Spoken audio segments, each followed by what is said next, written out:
Over the next few months, 7 teams will battle out to become the 2025 ROWE Motor Oil Premiership champions, and will be there all the way. Belleview took the title in 2024.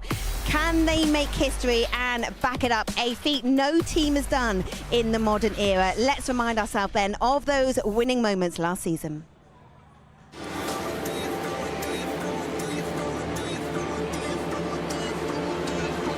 Obviously, we've had some success in recent times, and yeah, there's a lot to sort of riding on it and having to step it up again.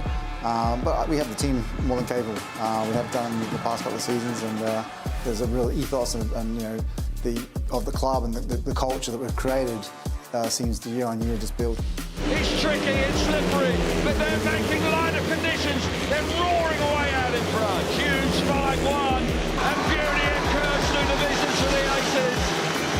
Dan, winning the title of Bellevue last year, obviously special, but the way you did it, with a maximum in both legs, that must have made it doubly special. Yeah, just turned up and done my job, really. But yeah, 2 good meetings to finish the year off. Yeah, nice way to end. Into the first turn, Brady Kurtz hits the front. They were champions in 2022. There was a 19-year wait for that. It was a special moment for them to win away at Sheffield. But here away at Leicester, they have done it. They're champions again in 2024. We didn't want to slip up 2 years in a row, and yeah, we were dominant in the final, and it was nice to hold that trophy up again, that's for sure. And anything other than winning is a bit of a disappointment, so yeah, hoping for another big one. Amazing scenes for Bellevue Aces. Spraying the winner's champagne, who will do that in a few months' time? Welcome then to our new home of the ROWE Motor Oil Premiership on TNT Sports, which is very exciting. Some things are new though, some things remain unchanged. In my humble opinion, some things don't grow old. Gentlemen, good evening, fellas. Well, you are very kind. I like that. Like that. I thought I'd start on a winning note. Thank you very much. Get you on my side. Yes, brilliant.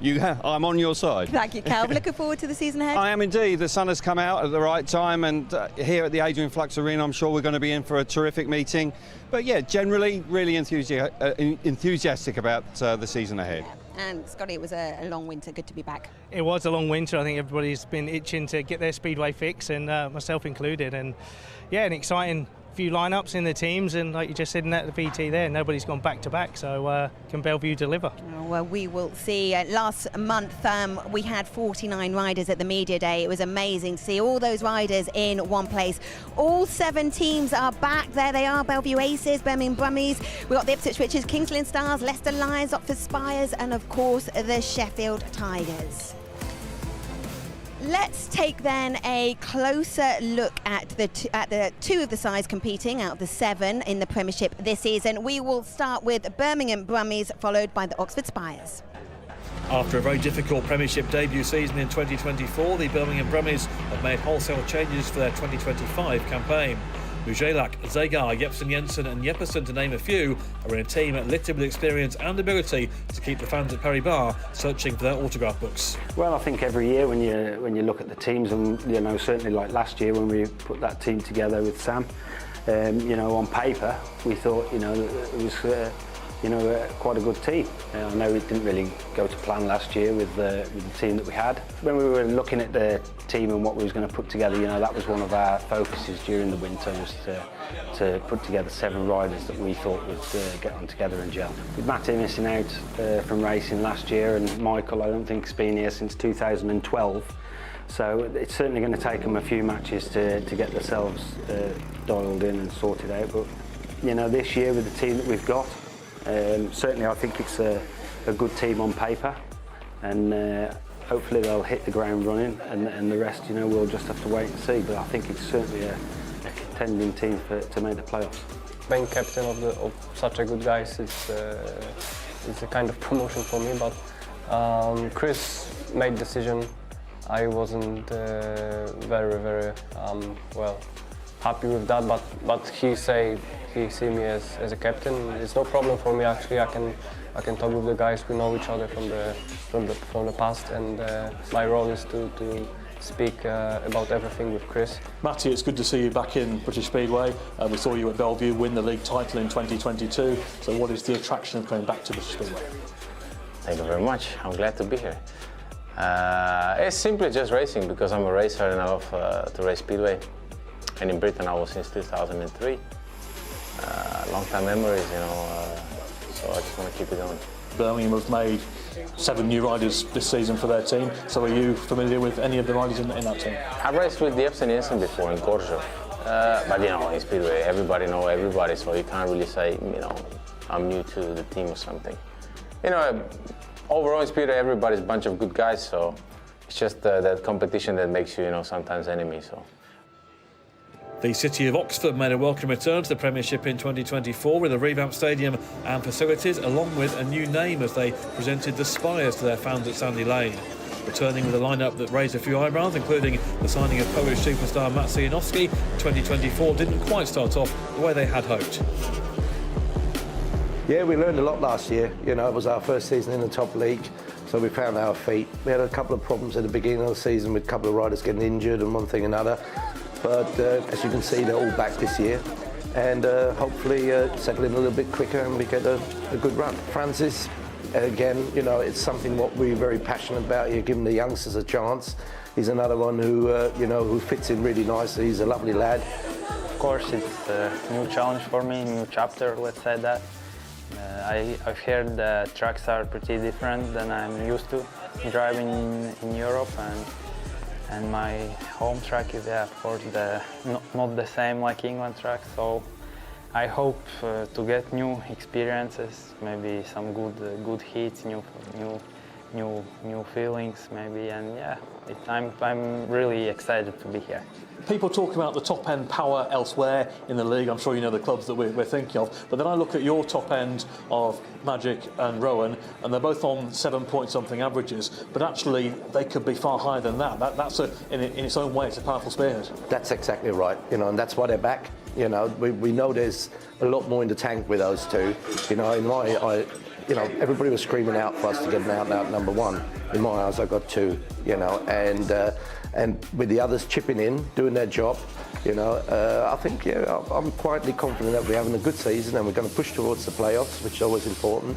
And then it's a lottery again, like everybody knows. It's not going to be a challenge to make a team together because we all are very good friends. So, I have less work. Anyone could be a captain in this team. So.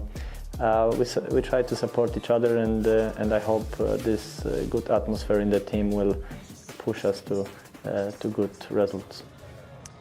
Well, it's been a tough start to the season for both of those two sides. Calv, Birmingham Brumies, who might be the man to watch there? Well, I've picked out Keenan Rue. He had a couple of really good seasons for the Ipswich Switches in the last 2 seasons. I would think he was a touch disappointed to leave the team, but this is an opportunity for him to really spread his wings and grow. And he's got quality. You know, he very nearly won the Under-21 World Championship, the SGP2 just a couple of seasons ago. So I sense that he's a rider that really could have an impact on the Brummies. And then we move on to the Oxford Spires. We've seen that back-to-back.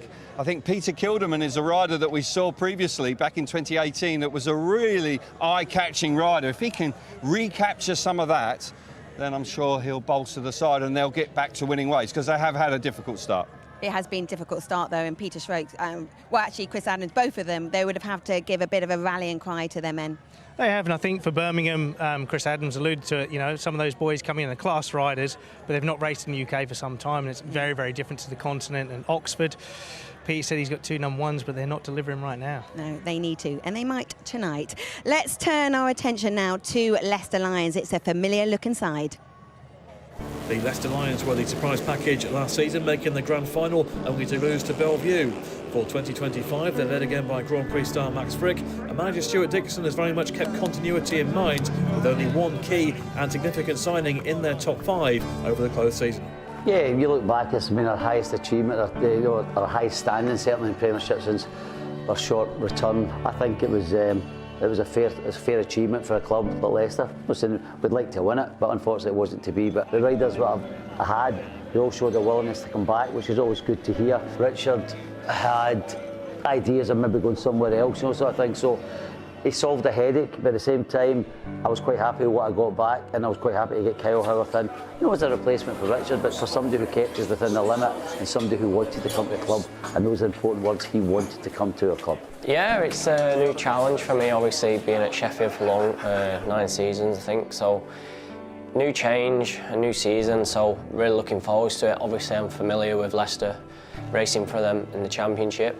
Had some really good years there, and obviously when it come to change and me and Stuart spoke, it was a no-brainer for me. Yeah, they've come off a great season last year, obviously, to make the final, but do want to do one better this year, and I've obviously worked with Stuart and I know how passionate he is as a manager.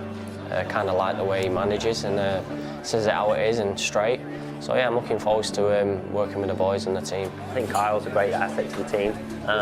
You know, a new face in there, but he knows all the boys really well. He knows the tracks really well throughout the UK. We have a lot of you know, guys in the team who have great experience throughout the UK. So hopefully we can lean on each other and make the most of it. Obviously you're a busy man once again back in the Grand Prix, which is good to see, and busy on the continent. Is UK still obviously a really big priority for you? Yeah, for sure. I enjoy riding here. You know, it's we have a busy calendar as is. You know, with the Grand Prix, Polish League, and then coming back to the UK as well. There's a lot of meetings throughout the year, but it's something I really enjoy doing. I enjoy riding my bike, and like I said, with a great group of guys in the team, makes it even more enjoyable. Team overall looks strong again. Obviously you've got Max as a Grand Prix rider at number 1, but a real packed strength low down, including yourself, the likes of Dougie, Luke Becker and so on. So it looks like there shouldn't be too many weak links there. Yeah, hopefully now we've got no one struggling, and we can keep, we all get on like mates, so we keep each other going. And you know, Max is obviously a GP rider, like you said, and a really good number 1, and we can feed off him a lot. But the rest of us, yeah, we get along really good, and that shows on the track. Oh, I've missed that sound, Calvin and Scott, but it's always tricky when you're doing live television. Yeah, so smell the methanol again. Yeah. If you can hear me, Cal, who's your man to watch in Leicester? The American, Luke Becker. I think Luke is a wonderful rider, and at times he really can sparkle, but then at other times he can actually just not quite deliver. He needs to find more consistency. I think that team went close last year, just ran out of steam at the end, but Becker is a key man for me. Yeah, and Stuart Dixon is going to want all of those boys to step up and go one place further this season.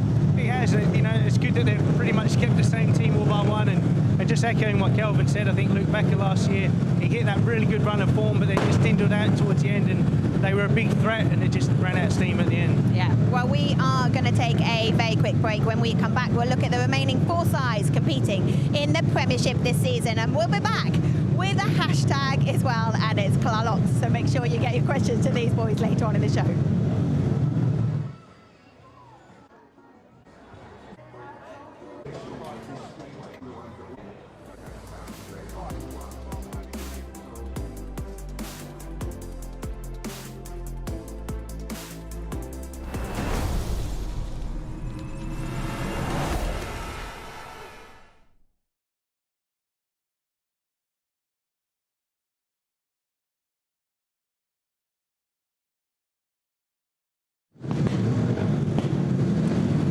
It's been a few months since we've all been together. So Cal, let's start with you. What have you been doing in the off-season? Oh, not very much at all. No, I've been on a bit of an adventure. I went to India in February for 3 weeks, went charging around the country, started in Chennai, right down to the bottom, up into Goa the other side.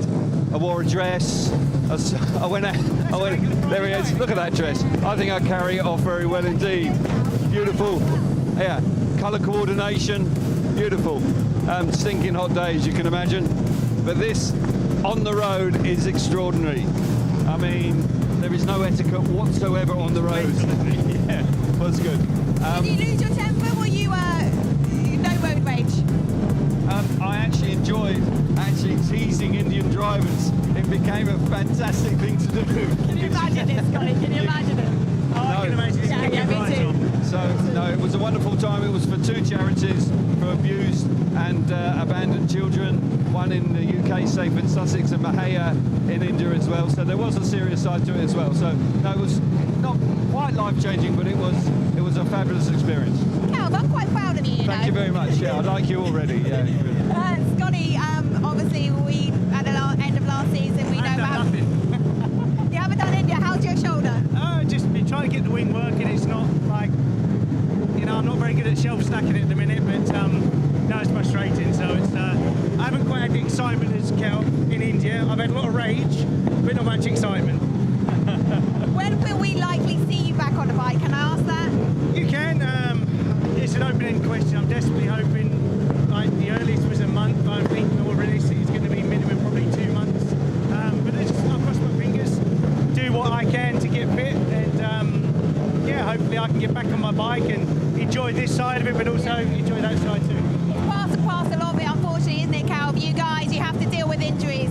Absolutely, we're seeing it all too often, unfortunately. But Scotty, that was awkward as having a fabulous season, really, and just right at the tail end, they just got caught out. And it can happen at any time. It can happen the first meeting or the last meeting. Never a great time to get hurt, but if you still have the desire, but you have to be patient, and it is frustrating.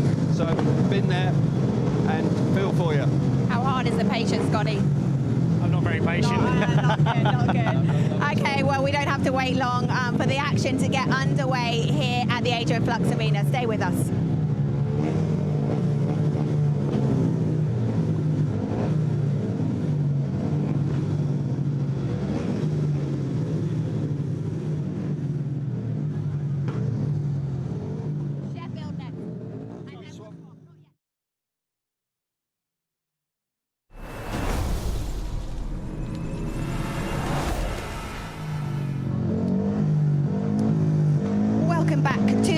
Flux Arena here in Kings Lynn. It's the opening night of our Premiership coverage here on TNT Sports. We've had a look at 3 teams competing in the Premiership. We'll now turn our attention to the remaining 4, starting with the Sheffield Tigers.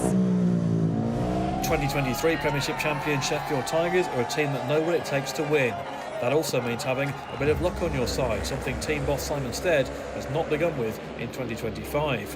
A horrific accident to 3-time world champion Ty Buffington in Poland has left him without his British talisman for the rest of the season. With the departure of former captain Carl Howarth, Josh Pickering's been given the task to keep the team ship-shape and steady. To be surrounded by such great teammates and to be looked at as a role model for the club, it is a great appreciation from myself, and it's not just about myself. I like being around all like-minded individuals who are all there to do the same job. So if I can keep us all on the same page and having a bit of fun and enjoying our time together, the wins will come easy. We're all talented motorcyclists, and even the big boys, everyone needs a bit of help sometimes, a bit of reassurance, and I've been there previously to lend a hand to the boys, or whatever we can do to create that togetherness, that we're all got to be there for each other and backing each other up at any given moment. And then if I can pass my knowledge on to Anders and Leon as well, then it's only going to make us all stronger as a unit. With the force that we sort of have in that main body of the team, with having Jack, Chris, myself, Anders stepping up the way he's going, and having for at least 4 or 5 riders that should win these races, So and just sort of the way that Steady goes about his business, there's no added pressure. He knows that as a previous rider, he knows what's required to do, to be led by him as well. It's awesome. Anders, big year for you last year in the Rising Star berth. You were the top rider in that position. Do you feel like you're walking into a club that knows how to win things because they've been so strong in the last few years? They've got that feeling about it. They know what they want, and they want to win, and we want to win as well as the riders. So that's why I signed there, is because I want to win as well, and I want to medal at the end of the year. So yeah, for me, it's a good step for me in my career, and it's a step I'm happy and glad I've made, and just can't wait to get racing.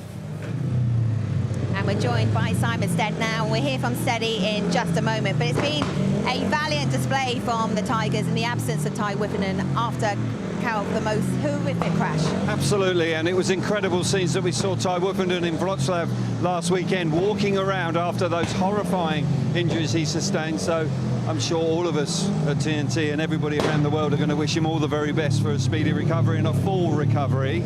So fingers crossed on that score. Regarding the man, I think Leon Flint down at reserve is a rider that I think it's really important. He's a rider that's got a bit of experience, done a bit of SGP2. I get the feeling at Sheffield he could be in a position where he needs to kick on and really make his mark.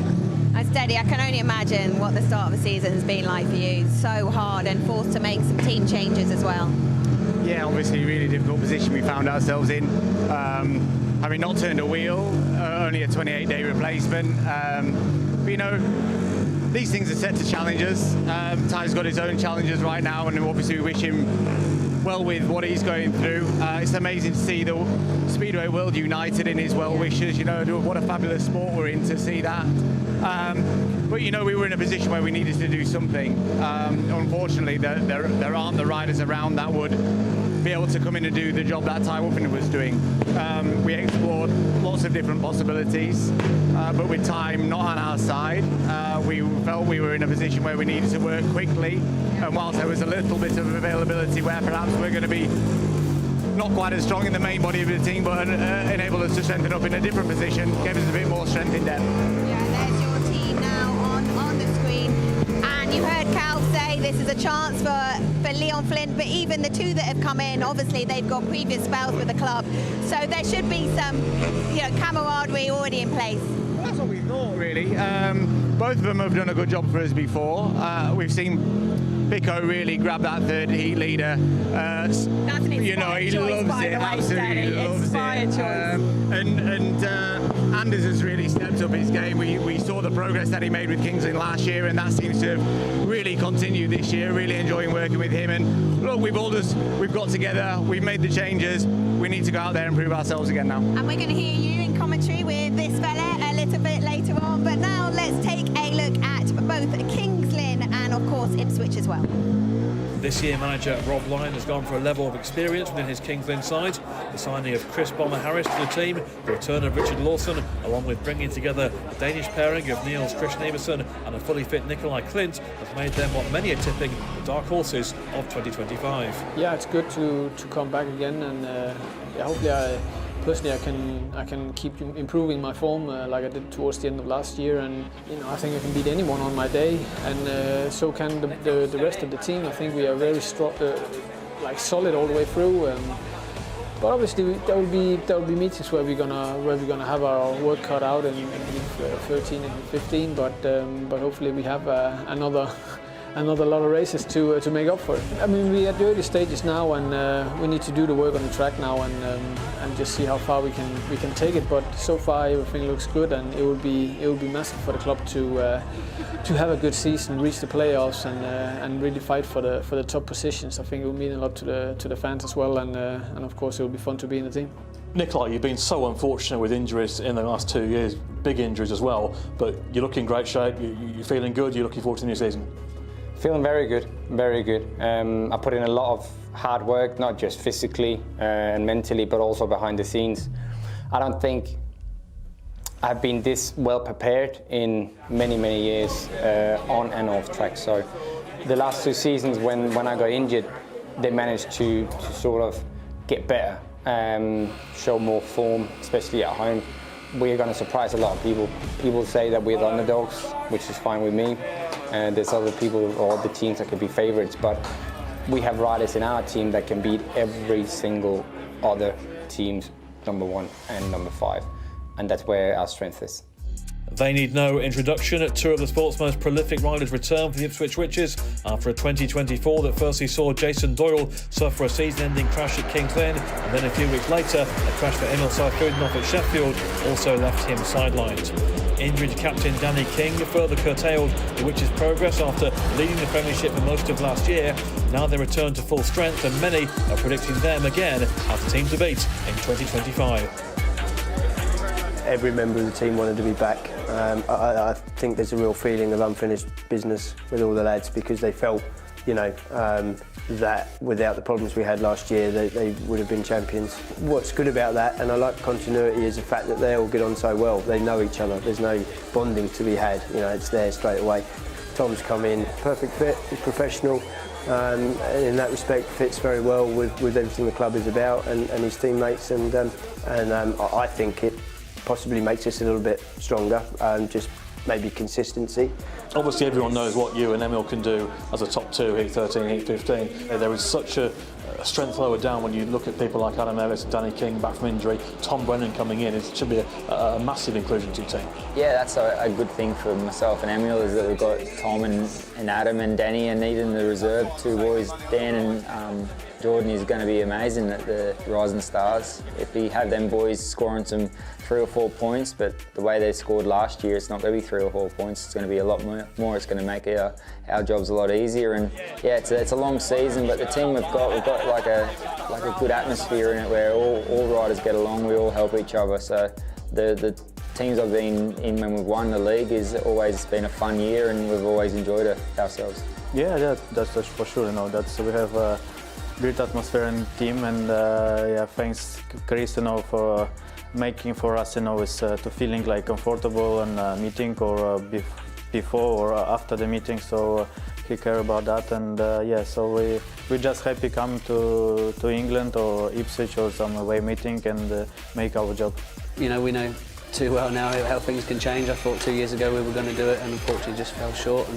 And last year again we were top of the league for so long, and then them injuries hit, and look what happened. So if I've learnt anything from the last 2 years, it's just to take each meeting as it comes and just make sure we're there at the end of it. This is some team that you're coming into, obviously a really powerful top end, but it's so solid in the middle order as well. It seems to tick all the boxes. Yeah, massively. I mean, I was fortunate enough to finish the end of last season, so it was a pretty good eye-opener to me to kind of show me what it was to be part of Ipswich, and obviously what it kind of took to be part of the team as well, and it gave me a good gauge of Chris and Richie and everybody else involved, and for sure it definitely felt like I fitted, you know. So no, such a professional club.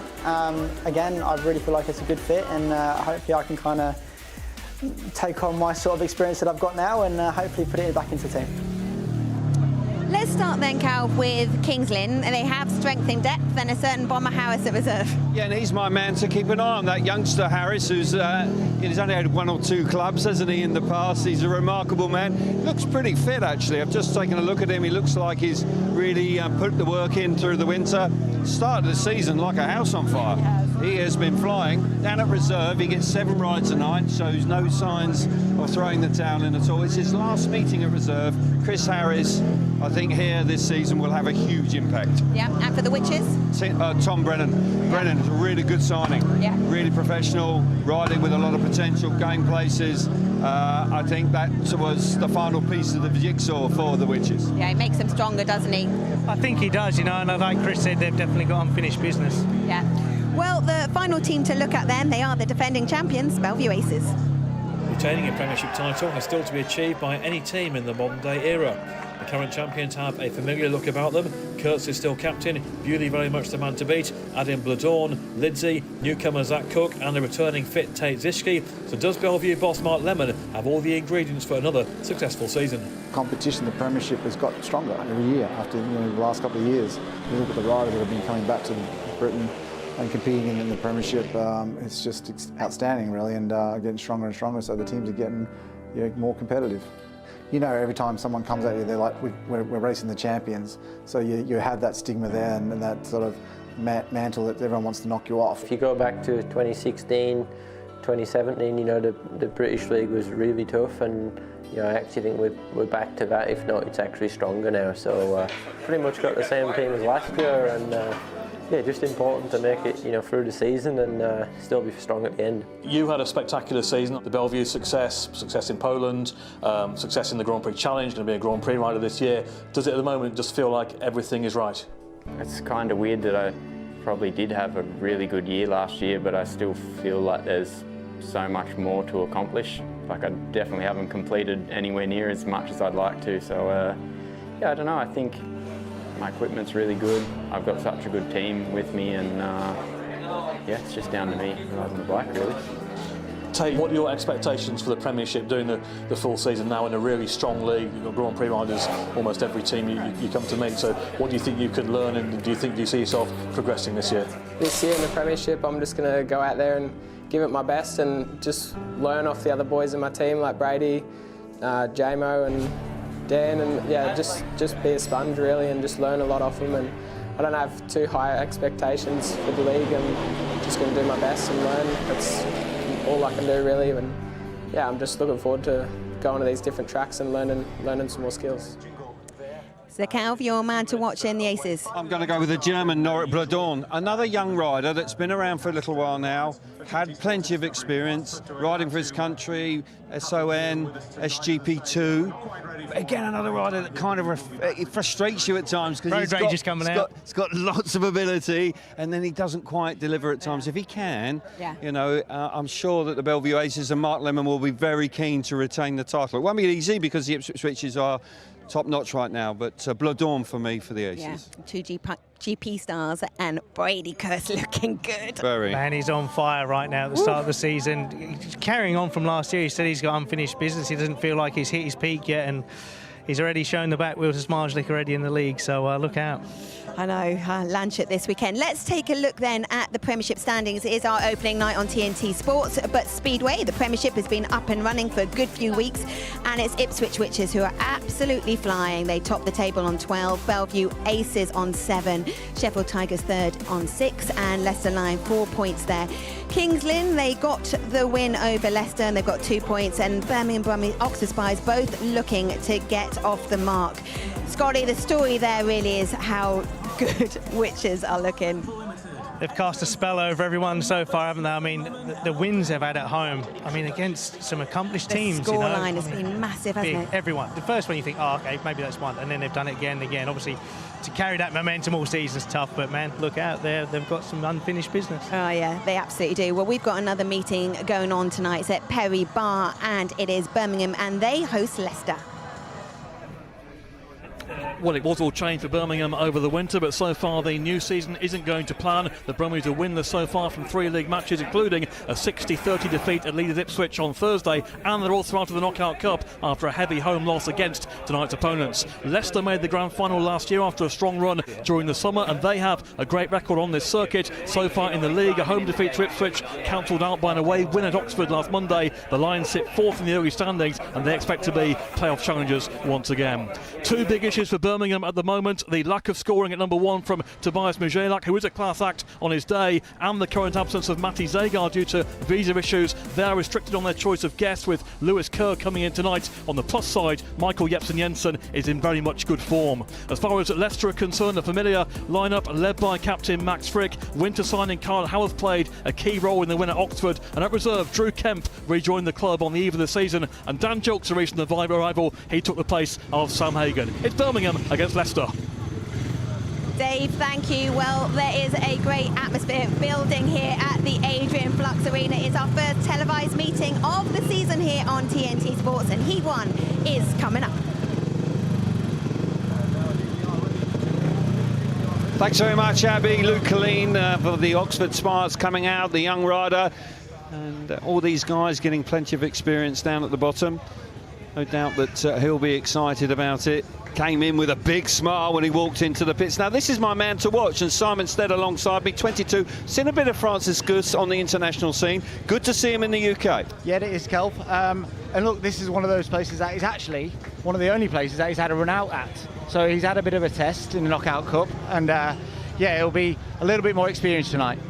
Well, talking about experience, Maciej Janowski's got plenty of it. He really is a star performer. I saw him right here for the Spires last year. He was in sparkling form that night. They're going to need it. The Spires are not in great form, but Maciej Janowski is a super rider. Peter Kilderman is out on track. That's Charles Wright we're looking at. Peter Kilderman is a rider coming back into British Speedway, has had injury dramas, but looking for a big night from him. Charles Wright never knows when he's beat, does he? He's always giving his best. Great rider, British champion, of course, former British champion. Absolutely. Eric Riss, who had a fantastic night at home a few weeks ago and scored 20 points out of 21. What he'd give for a night like that tonight. Looks pretty trim this year. Eric Riss looks like he's made a big effort, and the number 1 man is Rowan Tungate. He hasn't had the start to the season he would have liked, but encouraging signs last week at Sheffield. Rowan Tungate, the Australian, leads from the front. So the home team, Ashton Bowshan, the young 17-year-old down at reserve. He's a local boy, rode for the Spires last year, of course, is now riding for the Kings Lynn Stars. A lot of it is expected of Ashton Bowshan. I sense that he's a rider that can really make his mark. Chris Harris down at reserve is quite incredible. He's 42 years of age. still rides like a teenager and has had a fabulous start to the season. He is an incredible character, isn't he? Defies all anything that you know about Speedway, and he just defies it every single time, doesn't he? Like you said, rides like a teenager, super on track as well. Richard Lawson, right for the Leicester Lions last year, is here with the Kings Lynn Stars. Sort of guy you want in your team. Ever reliable, never turns a ride down. Good to see Richard Lawson here tonight. Niels Christian Iversen, another vastly experienced rider, had his testimonial at the beginning of this year. Very much deserved. Iversen from Denmark, back for the Kings Lynn Stars in 2025. And it's great to see Nikolai Klim back as well. He had a very difficult time last year. Yeah, and I think by his own admission, he's found the start to the season a little bit frustrating. Lack of points from him, and I know that he's super dedicated though, Kelvin. Really trying to find his form, and he seems to have turned a bit of a corner now. Points in Poland coming through, and he'll be up for a big night tonight. Indeed he will. Now, a big night tonight. He's my man to watch for this evening. Jankovic, the Grand Prix rider from the Czech Republic, came into the side last year, actually made a mark straight away. We were here when he made his debut. A performance like that will be very useful. And of course, they've got injury issues with young Ben Cook. He's out for some time. We wish him the very best and a speedy recovery. But in tonight, riding at number 1 is Tom Brennan. Very handy guest. So they are your two teams. It's a beautiful evening. We are set fair for a Premiership tussle between two teams that are looking for glory this year. Can't wait for it to get underway. Right, for the moment, let's get back down to Abby. Calv and Steady, thank you. So we're almost ready to get underway here at the Adrian Flux Arena. We have missed Speedway, and I've certainly missed the hashtag as well. So it is Cliox, and any questions that you've got for Scotty Nichols, just use that hashtag on any social media platform and I'll get those questions to him. Okay, Heat 1, we're moments away.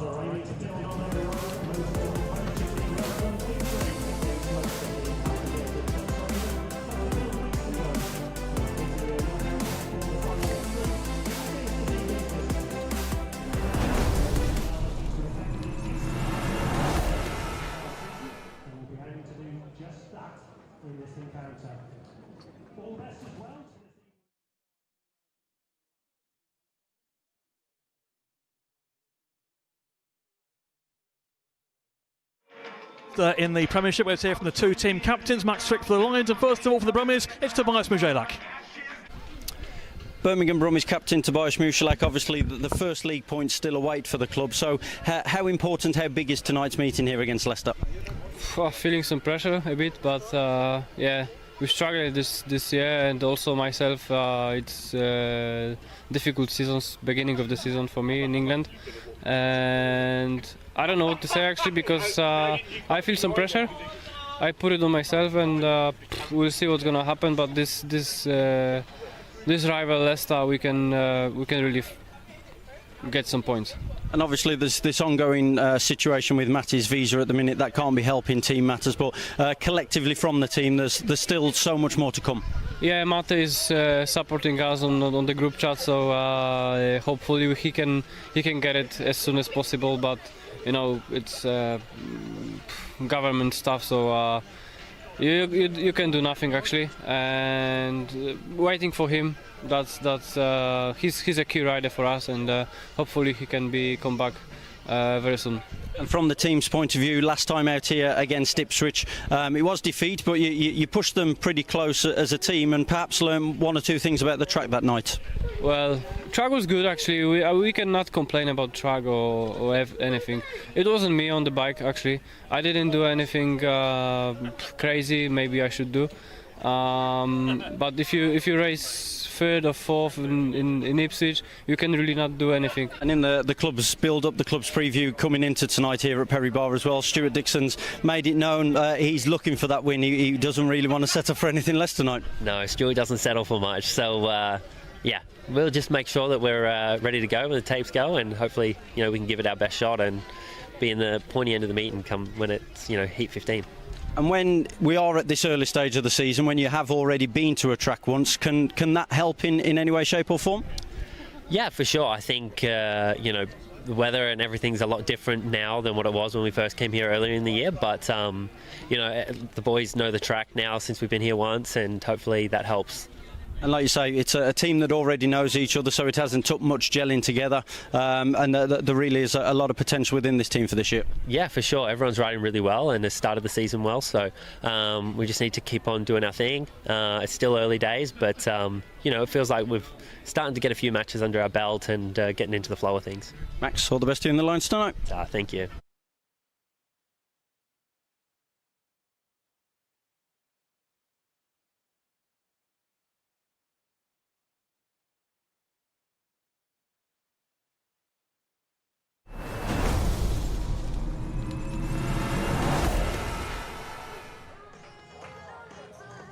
Welcome back to the Adrian Flux Arena here in Kings Lynn. We're just about to get underway with Heat 1, so let's get the guys out onto the track. And as they go out, just a reminder, TNT Sports is the home of bikes, and there's plenty to look forward to. Round 4 of the World Superbikes coming up, and they're in Italy at the Cremona circuit. But here in Norfolk, we have Kings Lynn versus Oxford Spires, and your commentators this evening, Calvin Tayton and Simon Stead. Thank you very much, Abby. Here we go. This is what we've been waiting for all through the winter months. Sun's out, and Premiership Speedway on TNT. We're back, and we're very much looking forward to it. We haven't discussed the track. Quite a unique track, Simon. This is all clay. Looks to me like they've got pretty standard fare. What are your thoughts as you look down on the Adrian Flux Arena? I think Buster and his team always do a great job. Always grippy starts, consistent all the way through, so you've got a chance and an opportunity off gates 1, 2, 3 and 4, which is often unusual. Like you said, clay-based, which is slightly different to most other tracks. More clay, tends to be more grip, but with the watering can often provide a greasy surface early on in the meeting, which can be difficult and catch you out. Indeed it is. Right, line up for the first race of the night. On the inside is Eric Riss with the yellow helmet colour. Gate number 2 in blue is Jan Kvek, the Czech Republican rider. Rowan Tungate out of gate number 3 and wide and off the outside. The guest for this evening for the Kings Lynn Stars is Tom Brennan. Oxford Spires won the coin toss and elected to go with gates 1 and 3 for the opening race. They'll be hoping that that gets them off to a flying start. Rob Lyon, the Kings Lynn's team manager, is away on holiday. Meant to be some sort of trip to Spain. I'm not quite sure what he's up to down there, Simon, but Simon Lambert there, the man on screen, has stepped up to the plate. It's his debut. Details are limited. Yeah, absolutely. Simon Lambert is making his debut as the Kings Lynn team manager this evening. Wish him all the very best. So here we go for the first time in 2025 on TNT. Green light is on, tapes are up, away they go, and they roar into the first corner, and it's the Stars. Oh, a bit out of shape there as they go through the first turn there. Jan Kvek very nearly came down, but he survived. It is a concrete infield, had his front wheel on the concrete as he went in. He was a bit untidy, but Tom Brennan from the outside gate made a lovely start. And the Kings Lynn Stars on a 5-1. Yeah, super start from guest Tom Brennan, and made the first corner his own when actually his teammate almost got caught short in the first corner, went over the curb with his front wheel, which unsettled the bike, and he almost went down in the first corner. But super start for the Kings Lynn pair off out in front. Ryan Tungate has got some sort of mechanical issue. He is pulled up, he's on the centre green, but Tom Brennan riding beautifully out in front, right round the inside. The inside often is the fastest route early on here at the Adrian Flux Arena. Out of the final corner on the final lap. And the ideal start for the home team. They get the big 5-1 in the bag right from the get-go. Just got a feeling that Eric Riss actually dropped the clutch first there, but on that charge to the first corner, it was the Kings Lynn pair that made the best of it. Jan Kvek, we'll see it in the replay, you're dead right, he did look untidy. I've seen that before, where the front tyre goes on that concrete and you can almost wash out. Untidy moment, bit of a heartbreak moment for him, but a super start for the Kings Lynn Stars here tonight in front of their crowd. So 3 points for Brennan out in front, lovely ride. Kvek coming through in second place, 2 points. Eric Riss back in third, 1 point for him, and Rowan Tungate failing to finish in the first race of the season, and the first race in here tonight in Kings Lynn. We'll take another look at it. and see exactly what went on in this first corner. Look at this start from Tom. He got really loads of traction from the outside, but we were concentrating on Jankovic there. He just washes over the curb with his front wheel, and the difference between the surface of the track and the concrete infield unsettles the bike, and he did really well to save that, actually, because it could have been a nasty one. But great start from the Kings Lynn pair. Got him off to a 5-1. Can't ask for any more than that. Absolutely not. And, two classy performers out in front. The ideal start, as I said just a moment ago. Heat number 2, where we'll see that man, Chris Harris, who, because of the averages here, with the way the team has been built, they're always going to have a very experienced rider down at reserve. And Chris Harris, this is his last meeting down at reserve. The points he's been scoring have been incredible, and he really has been pulling his weight. He's been riding 6-7 races each time out, and as I say, he has been doing sterling work. He's up against Francis Gus and Luke Killeen from the Oxford Spires. But this man, Simon, his enthusiasm at 42 years of age is still remarkable. It's great to see. And it's still great to see that he can't make a start, Kelv, isn't it? Because he just keeps doing it. You pray that he's going to miss the start. I'm not sure he would appreciate that, but we do. As neutrals, I'm with you. Absolutely. It's unbelievable. He just, the moves that he still pulls, fearless rider, watching him doing his thing, it's absolutely unbelievable. I'm sure crowds have probably doubled for Buster Chapman this year at Kings Lynn, and they'll all be enjoying watching him fly around the Adrian Flux Arena, because he is absolutely on fire. And actually, like you said, Kelvin, he goes from number 6 straight to number 1, I think, at the next averages. So just shows what sort of team structure they've got, and keeps them strong all the way through. So the line-up for heat number 2, that man, Chris Harris, in the red helmet colour. He goes from the inside gate. Francis Gus out of gate number 2 in white. Gate number 3 in blue is Ashton Bowsian, the youngster, 17 years of age, and Luke Killeen off the outside in the yellow helmet colour. Can the Spires bounce back here? They'll want to. They won't want to allow the Stars to disappear off into the distance. They are a team that are lacking in confidence. Peter Schroek there, the team manager. He looks after both the Cheetahs, the Championship side, and the Spires in the Premiership. The Premiership, they haven't had the start to the year they were looking for. Green light is on, the tapes are up, and we're away. And it's a level break into the first corner. Harris on the inside. Francis Gus has made a good start, but they ran wide, and Harris was able to pounce. We've got Bowsian out the back. Coming through into second place is Luke Killeen. Killeen winding it on. Francis Gus now holding it tight, but no surprise at all to see Harris in front. Clever first corner from Chris Harris. Didn't make the start off gate 1, but a sensible first corner when the other two drifted wide, gave him an opportunity. And watch Chris Harris fly out into the distance. Unfortunately, his teammate can't quite get up to speed this time round, but I'm sure we'll see more from Ashton later on in the meeting. That looks grippy, actually. You can see the guys having to really hunch over the handlebars because it drives into the corner on this grippy surface, this clay surface. Ashton Bowsian is beginning to make a little bit of ground up on Francis Gus in third place. But it looks to me, yeah, it's going to be a shared heat. Comfortable win for Harris out in front. No real surprise there with that. As I say, early doors, it did look like the Spires had made a really good fist of it as they entered the first corner away from the tapes, but Harris was using all of his experience, crept round the inside, fired himself to the front, and was a comfortable winner. But first points on the board for Francis Gus and Luke Killeen as well. So Harris out in front, 3 points for him. Luke Killeen back in second place, 2 points. Francis Gus, 1 point for him in third. Ashton Bowsian failing to score in heat number 2.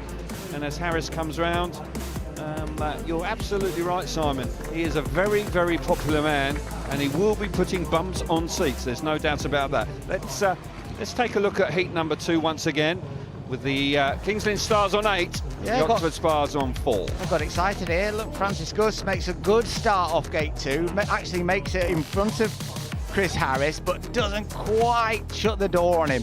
Drifts out in the middle of the corner. Chris, super ride, very clever, keeps it tight, watches the two Oxford boys drifting wide, keeps it down low, has a cheeky look over his right shoulder, coming out of the corner, straightens up and clears off into the distance. He does indeed. I do know that Ashton Bowden rides with him in the championship as well, so he should have a very good relationship, and quite clearly was looking for his young partner there, but unfortunately Bowden wasn't away quite as well as he would have liked. A shared heat, 8 points to 4 after 2. Bit of damage limitation in heat number 2. Now we see some more experienced riders coming out now. Keen to see how Peter Kilderman goes here this evening, a rider that 2018 won the league title with the Swindon Robins. He won Grand Prix. He had a really big impact in the sport. He's then kind of gone missing, Simon, and I'm sure the Spires are just hoping that he can recapture some of that form. Well, they certainly need him. Doesn't look good at this point. It looks like he's having a bit of bike trouble, actually, Kel. But they need Peter Kilderman to step up and really be the rider that he can be. We've seen it, obviously, right at top of the world stage. Grand Prix rider, Grand Prix winner, I think, of course. Winner of the league with Swindon. I think he won it with us in 2012 and in 2018. But he's having real bike problems right now, Kel. He's going back into the pits. Yeah, he's got a misfire. Drama there for Peter Kilderman. Not what the doctor ordered whatsoever. So there's going to be some furious action there. I don't quite know how much time they've got left, but there it is. Just over a minute. Should be enough time. It's going to come out on somebody else's bike here. Looks like he may well be coming out on a bike from Rowan Tungate. That's a bit of an educated guess, seeing there's a number 1 on the side.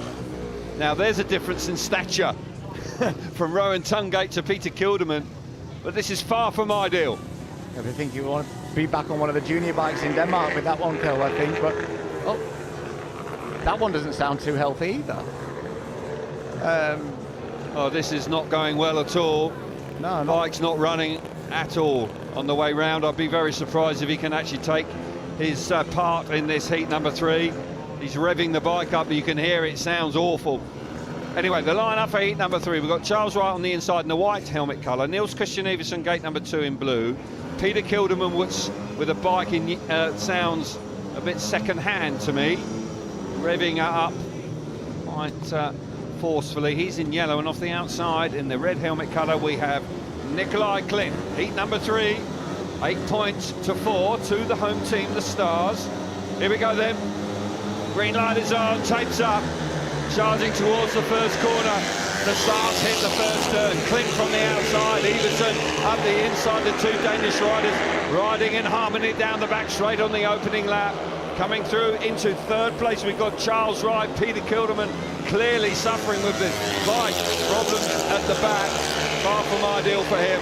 But the Stars, right from the get-go, stamping their authority on heat 3. Nikolai Klint special off gate 4 there. What he's really good at when he's on song, coming out of the start like an absolute rocket, joining his partner out in front is Niels Christian Everson.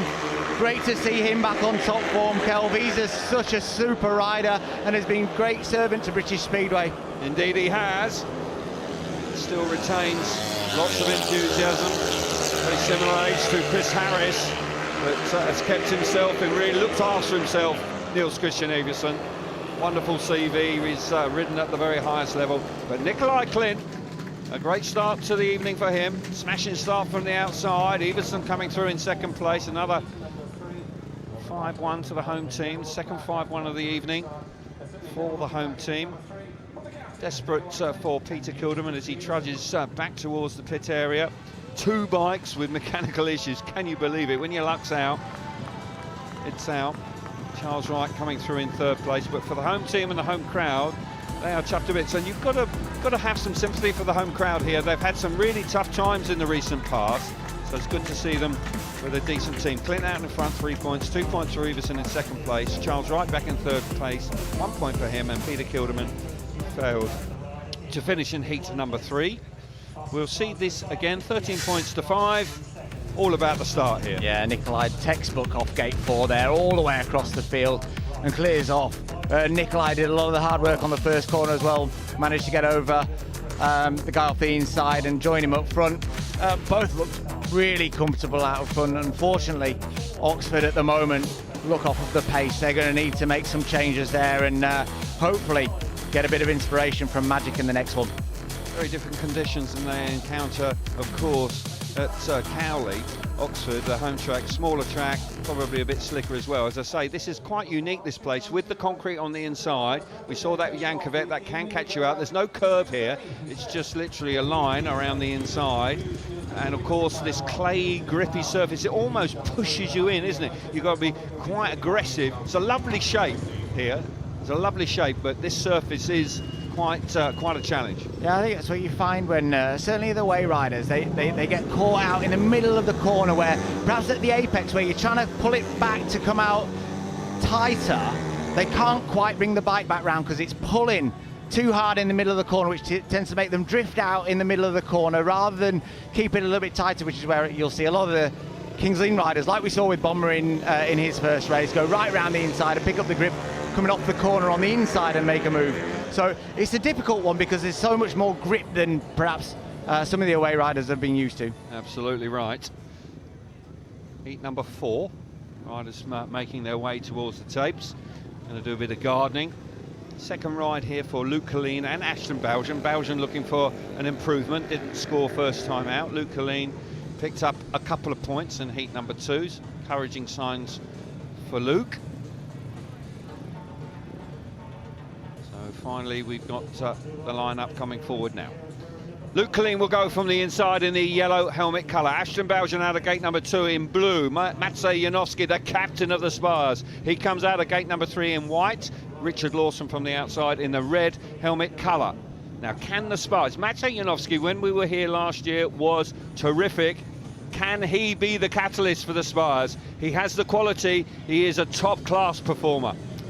Absolutely top class. I saw him at Sheffield on Thursday. Little bit of a tricky track as well, Kel, but you know, when he hit the front, absolutely outstanding, and saw glimpses of that superstar on Thursday at Allerton, but somewhere here that he knows he's done plenty of laps here. I expect him to be a force to be reckoned with tonight, and they'll certainly need him.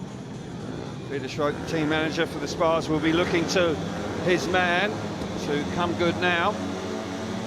In number 4, green light comes on, tapes up. They're roaring into the first corner. Right, they get there. Bowden's made a lovely start on the inside. He fires himself to the front. The Spires get beaten up down the back straight on the opening lap. This is great response from Ashton Bowden. Smashing start, Richard Lawson coming through in the second place. But look at the youngster go out of the points in heat number 2. What a turnaround in form this is. This is a superb effort from the youngster. What a start, bit of fresh air for Ashton, but he needed that, made a couple of tweaks to the bike in that last one, perhaps made it easier to get into the corner for him. Super start and first corner for him, and yeah, it looks good out front. He does indeed. Richard Lawson settling nicely in second place, just looking over his shoulder, just making sure that Janowski isn't going to pass him. Janowski coming on strong, trying to make a move. He has closed in. Only one final blast now. He's not going to quite get there. And the Stars once again coming through with flying colours. Smashing result, particularly for the youngster there. Ashton Bowden punches the air, clearly delighted with it, rightly so too. Really encouraging ride that from him. Real determination, wanted to get amongst the points there, made a really good start, as you say, Simon. Quite probably would have made some adjustments. 3 points for Bowden, 2 for Richard Lawson, Maciej Janowski back in third place, and Luke Colleen failing to score. Smashing result, third 5-1 for the home team so far this evening. All eyes on Magic here. He looks like he's made a really good start there from gate 3, but doesn't shut the door on Ashton. He's trying to take care of Richard Lawson and runs across the corner, too wide, left the door open for Ashton, who made a really good start himself over Luke. And Magic just gets muscled out there coming out of turn 2. Kings Lynn boys hit the front, but a really, really good ride from Ashton. That'd be a super confidence booster for him, because his heat 2 was disappointing. Obviously they made a couple of changes there, came out, looked like a different rider. Okay, it's all going the Star's way. Let's get down to Abbey. Yeah, what a start for the Kings Lynn Stars, just over the shoulder. You'll see Ashton Bowden there. He's getting a lot of praise. What a performance that was. We're going to take a quick break and we'll be back with more action here at the Adrian Flux Arena.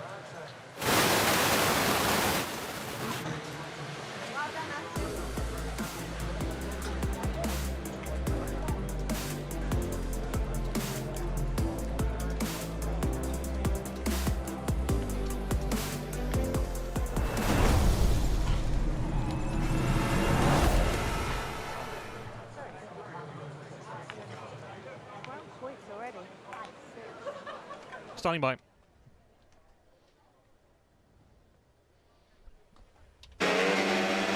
Well, the Leicester Lions do tend to enjoy their trips to Perry Bar to face Birmingham, and here they are getting off to a flyer in Heat 1 this evening. Max Frick in white and Luke Becker in yellow, gating ahead of Tobias Mujelak and Jonas Jeppesen for the Birmingham Brumies. It is the Lions in good form in the opening race. Max Frick stretching clear, Luke Becker alongside him for an opening 5-1, and Tobias Mujelak, the Birmingham captain and number 1, really struggling to get to grips with his new home circuit at the back behind Jonas Jeppesen here. Perfect start for the Lions in the opening race as they take a 5-1 advantage.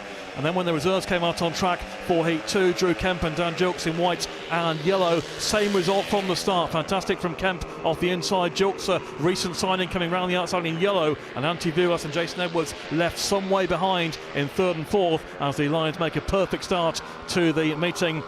Inside line held by Drew Kemp in white, Gilks with plenty of speed around the outside. 2 races and 2 5-1s. Leicester 10-2 in front after 2 races. Action then from heat number 3. Lewis Kerr is the rider in red, guesting for the absent Matty Zagar, making a good start for the Brumies with Keenan Rue in blue. And for the first time, home riders hit the first bend in front. It's Ryan Douglas, the real track specialist at Perry Bar in white, storming down the inside of Lewis Kerr to come through into second place. But Carl Howarth in yellow out the back. So Birmingham getting their first race winner on the board here. And Keenan Rue, an important signing for them after his move from Ipswich over the winter, shown some promising signs so far. Bout of food poisoning in the last week or so restricted him in Ipswich last Thursday, but back on the mark here. Rue leading from Douglas, who does have a great record at Birmingham. Douglas in second place with Lewis Kerr in 3rd.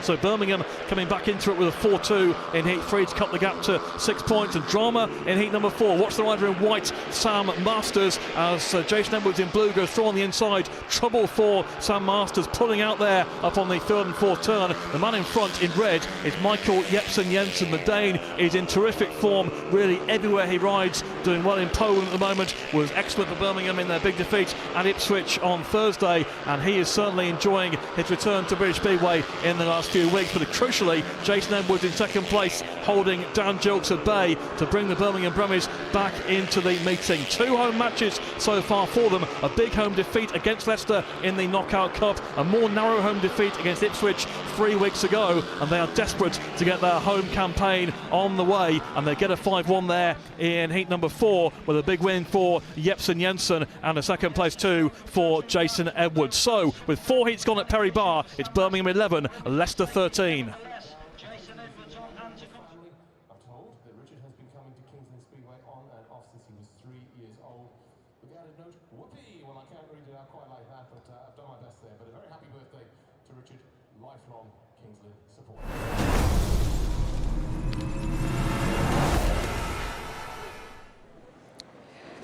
Welcome back to the Adrian Flux Arena after 4 heats. Well, the home side have got off to a cracking start. 3 5-1s. It is 18-6. The other meeting that's going on, it's Perry Bar. It's Birmingham versus Leicester. Let's hear from Dave Rowe.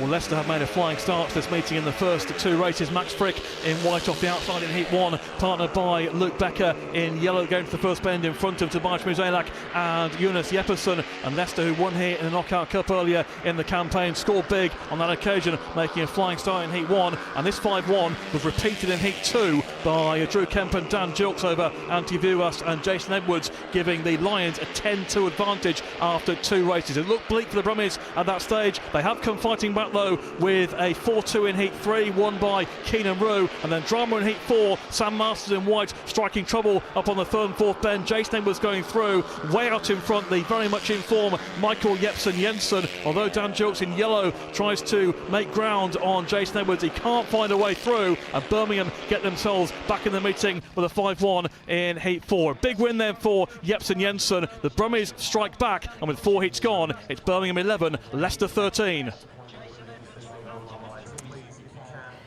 Dave, thank you. Well, we're almost about to get underway with Heat 5. The Danish duo have been superb in their last outing, but the visitors really need to pull something out of the bag. But before we hand over to comms, this Friday we're in Miami for the second event of the Grand Slam track. It's a new competition created by the Olympian Michael Johnson, and it's shaken up the world of athletics.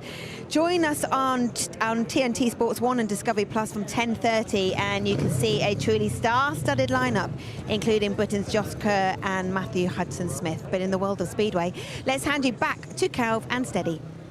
Thank you very much, Abby. Heat number 5 coming up for you. As you rightly say, the Danish duo from the home team were superb in their first outing. They really did click into gear immediately, but in truth the Kings Lynn Stars have, as a team so far, the Oxford Spires have been second best so far in the first 4 races, 18 points to 6. Heat number 5 coming up shortly. Rowan Tungate, the number 1 for the Oxford Spires, out here again, needs a big performance. Nikolai Klint going from the inside in the red helmet colour. Gate number 1. Gate number 2 in yellow is Eric Riss. Gate number 3 in blue is Niels Christian Iversen. Rowan Tungate from the outside in the white helmet colour. Gate number 4 for him. Rowan Tungate had a really good season. He was Rider of the Year for Oxford Spires in 2024. Just hasn't got going this season yet. Yeah, frustrated. I've seen on his own social media that he's put a post out about it. He's working hard, plenty of laps, working with his team. He wants to put this right, and Oxford definitely need him to. Yeah, he needs to recapture that form from last season if he can. There's no reason he can't. He's an experienced guy. He's been around some time now. Simon Lambert, well, to be perfectly honest, hasn't really had much to do as a team manager tonight. He was thinking, there's nothing to this job. Bob could have done it from Spain. Exactly, yeah. But he'll be enjoying it. Good to see Simon Lambert. I like him. Really enthusiastic guy. Loves Speedway. Heat number 5, 18 points to the home team, 6 points to the Oxford Spires. Can the Spires do anything about that? Heat number 5 takes up. Away we go into the first turn. Nikolai Klint, absolutely electric away from the tapes. Here comes Iversen. That's just poetry in motion in that first half of the lap of the first turn there. Absolutely lovely. Clinton Iversen. Clint has allowed Iversen to come around the outside. We've got Eric Riss back in third. Rowan Tungate out the back. Smashing to see the 2 boys out in front. Yeah, you can see the chemistry that these 2 Danes have got with each other. Really good from the start, both of them. Electric from the start, but what I really liked was the fact that they were looking for each other coming off of the first corner. They knew exactly where each other were going to be.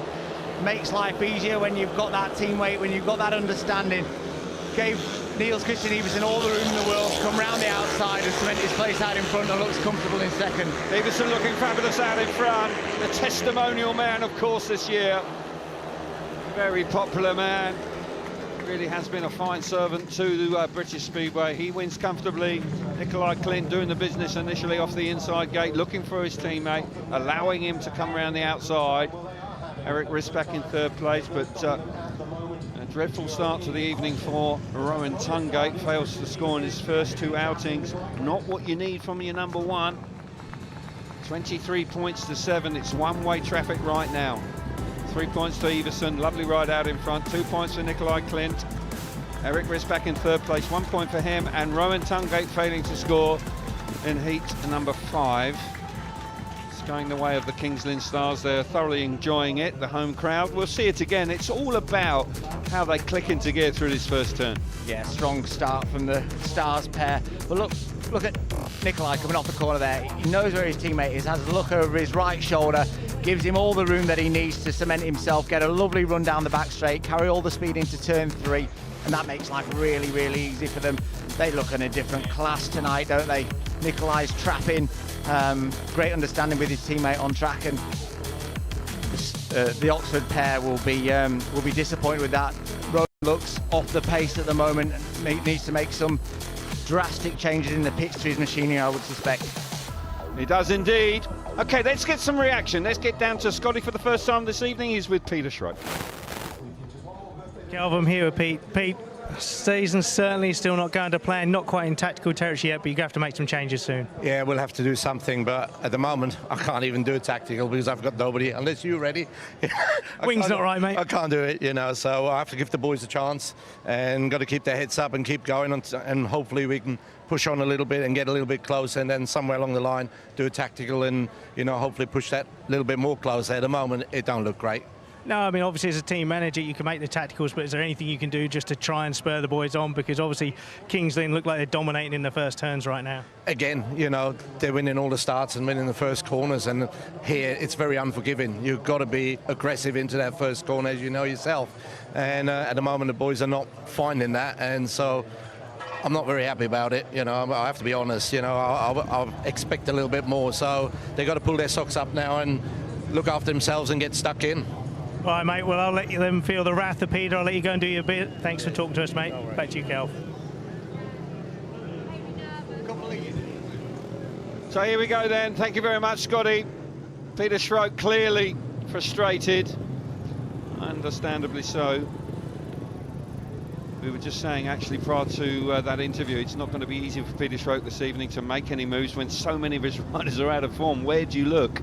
He's just got to trust that this team will somehow find some confidence and turn it around. Confidence can come and go so very quickly. It is quite remarkable. So heat number 6, the lineup for you. Maciej Janowski off the inside in the white helmet colour. Gate number 2, Tom Brennan, the guest for the King's Lynn Stars this evening. He's in gate 2 in red. Gate 3 in yellow is Francis Gus, the Latvian, the young Latvian. And off the outside is Jankovic in the blue helmet colour. Jankovic, of course, looking forward to the Grand Prix in Germany, Landshut in Bavaria this weekend. Jankovic back in the big time. Handy rider, Jankovic, you know. He's got a big future ahead of him. 23 years of age. This man on the inside, Maciej Janowski, 33 years of age. Can he produce something? He needs to. He needs to inspire the Spires now. He does. No better gate position to try that from. Gate 1, command that first corner, try and get his nose in front. Super rider, so fast when he's out front, Kelvin. I think a bit of fresh air, a bit more confidence, be able to relay sort of a setup back to the guys in the pits. Let's see some confidence from the Spires, and like Peter said then, he just wants to see a bit more aggression into that first corner. And he's probably quite right. But that man, Maciej Janowski, who's had his own troubles in truth. He's had a bit of a roller coaster of a time in the last 2 or 3 years. See how he gets on here in heat number 6, takes up, and away we go. And they get to the first corner, round the outside, up the inside. I mean, they just are irresistible. It's tight down the back straight initially as they're going to turn number 3, but out in front, brilliant move for Jankovic. Quebec super smooth. Maciej Janowski's got the better of Tom Brennan. He's hanging on in second place with Francis just out the back. But Jankovic, he's flying out in front. Great start from Gate 4, commanded that first corner, got himself out in front. All the action was in second though, with Magic looked like, and he cemented himself in there before Tom Brennan caught him back, and then Magic getting back up the inside of him, getting really close there, battling positions there. See what was one more lap, Kelvin, who's going to win this one? Well, Jankovic seems like he's going to win it. But which way is it going to go for second? Brennan now coming on strong. One last chance through the final corner. Jankovic has ridden strongly out in front. Maciej Janowski has had huge pressure. And fair play to him. He hangs on in second place, picks up 2 points. But again, it's another heat advantage to the home team. They stretch the lead further and further away. They really are in complete command of the meeting so far this evening. Can't fault the effort from Maciej Janowski at all. He made a great fist of it initially, but Jankovic with that swoop round the first turn, absolutely breathtaking move from the Czech Republican rider.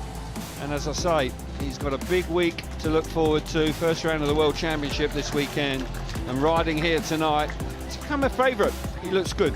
Result for you: Quebec out in front, 3 points. Maciej Janowski back in second place, 2 points for him.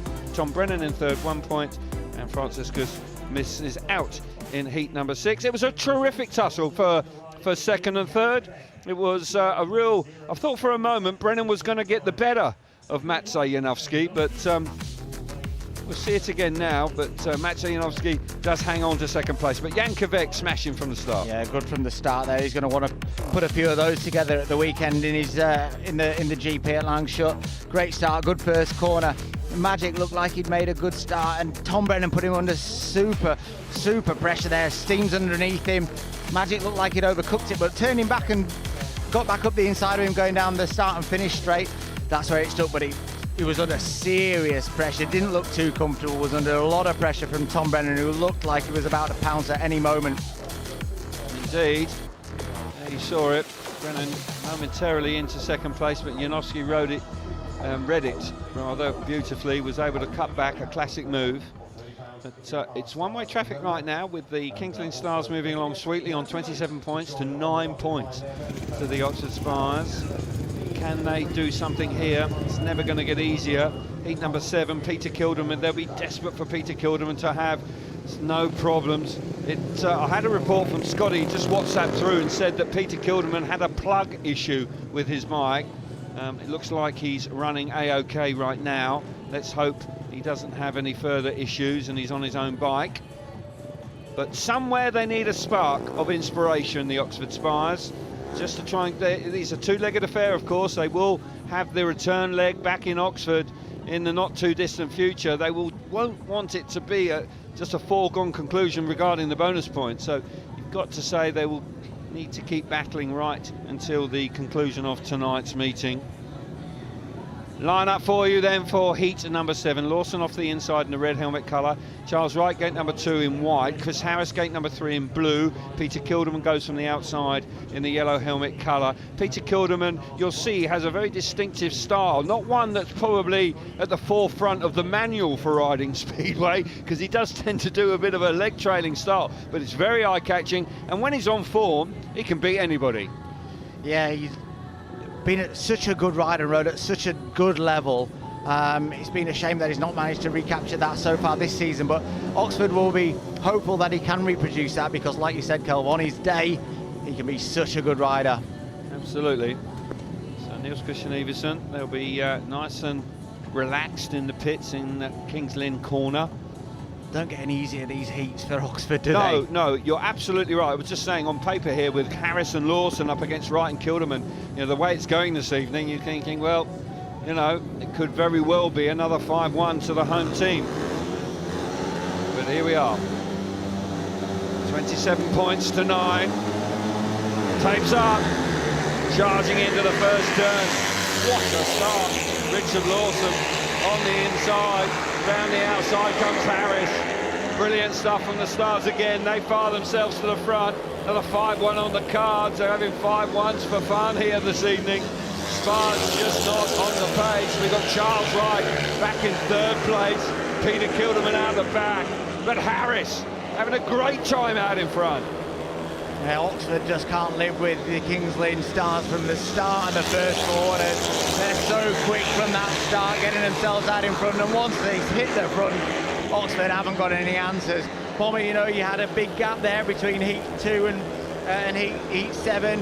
The gravity was a little bit cold, but showing absolutely no signs of that out in front. Looking good out in front, the Kings Lynn Stars in complete command. Peter Kilderman has just got the better of his teammate there. Coming up the inside, he'll snatch a point away from Charles Wright. But another 5-1, they're 5-1s for fun tonight. And this is really a smashing evening so far. You've got to feel for the Spires, they're just not at it here this evening. But I just reflect on the last few seasons coming up to the Adrian Flux Arena here in Kings Lynn. They have had torturous seasons. So they will be relishing the opportunities and what is possible this season. Can they make the playoffs? On the evidence of what we're seeing this evening, you would suggest very much so. 32 points to 10, and Chris Harris flying the flag for the Kings Lynn Stars here tonight. Brilliant stuff from him. So 3 points for Chris Harris out in front. Richard Lawson back in second place, 2 points. Peter Kilderman coming through into third place, 1 point for him, and Charles Wright failing to finish. But nonetheless, you're absolutely right when you were saying it in the race itself, Simon. They are so sharp away from the tapes. It's grippy out there. You've got to have the right bike set up. But Lawson on the inside was terrific. Let's just see that through once again. This is where they are so dominant. Both Kings Lynn Stars riders really sharp from the gate. But what I've noticed with the Kings Lynn boys, they're all having a look for each other. They're coming out at the start, they're having a look over the shoulder, they know where their teammate is, they're riding with it, look like a team full of confidence, and it looked like they're really enjoying riding for each other. I like the look of this Kings Lynn team. The balance is different to lots of other teams, how it's been built, but there's a lot of balance and in-depth strength to this Kings Lynn team, and you see when they're all firing, they're thumping, or they've got the potential to really thump other teams. Okay, they are indeed. Let's get some reaction now with Abby. Cal, thank you. Well, truth be told, 5th season in Speedway, and after Scotty spoke to Peter Schrick, I was like, why can't he take a tactical? What, is he allowed to? Is he not allowed to? Tell us. Well, I hadn't spotted up on the rule book, had I? And I didn't pick up on Strocky's honest answer, actually. He's like, well, they can make a tactical at any point. The only time you can't is heat 8. That's a protected heat. But he just said, I've got nobody to use. And yeah, you feel from him. They're having a team chat now, but they really have not got anybody that's on song. No, there's not one rider, is there, that's trying to give an inspired performance. You want them to, but Kings Lynn are just dominating. They are, like Steady just said there in commentary, they're looking for each other and they're riding with confidence. And Kings Lynn is very much a confidence track. It's grippy. You really have to attack the track, and when your head is down, it's hard. And like you just said, you hit the nail on the head. They've not got one rider that's kind of flying and full of confidence that can then kind of share that energy and like tactics with the Souths and stuff like that. Kings Lynn are dominating, and I think it's going to be, I can't really see Oxford turning things around, to be honest. They've got to, they're having a team talk to us over our shoulder. We're going to take a quick break. Remember that hashtag. We'll be back with Heat 8 after this.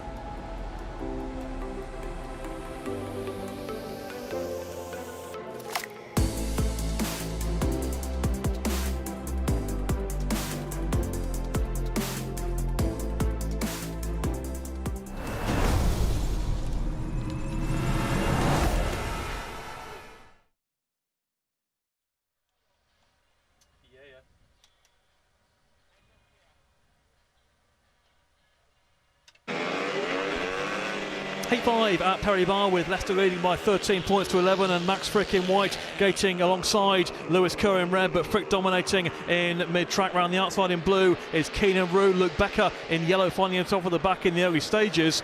To Max Frick stretching it clear and looking in dominant form so far. Run round the outside by Keenan Rue into second place, but Lewis Kerr in third, being reeled in by Luke Becker, who gets up the inside here in yellow and moves through into a crucial third place to give Leicester a 4-2 in Heat 5 and extend their lead to 4 points, 17 over 13. Here's the start of Heat 6, and watch out for the rider in yellow off the outside, Drew Kemp, as he goes into the first bend. Teammate Sam Masters out in front, but Drew Kemp goes down, and with Masters leading from Mujelak and Jeppesen, the red flags are out and the race is being stopped. So they have to do that one again, with Drew Kemp disqualified as the cause of the stoppage went down by himself into the first bend. So Kemp up and okay, but disqualified in the restart. A different outcome from the gate. This time Tobias Mujelak, who's really been struggling to make starts around Perry Bar so far this season, does make the start over Sam Masters, with Jonas Jeppesen in third place. He's trying to make his way through, but Mujelak, who is a quality act at number 1 for Birmingham, but not really shown it so far this season, with the exception of the Knockout Cup match at Leicester in the early weeks. He has been piling up points in Poland in the early part of their season, and a race victory here could be just what he requires to kickstart things for the Brummies, with Mujelak out in front of Sam Masters. The 4-2 to the Brummies, making it 17-19 after Heat 6.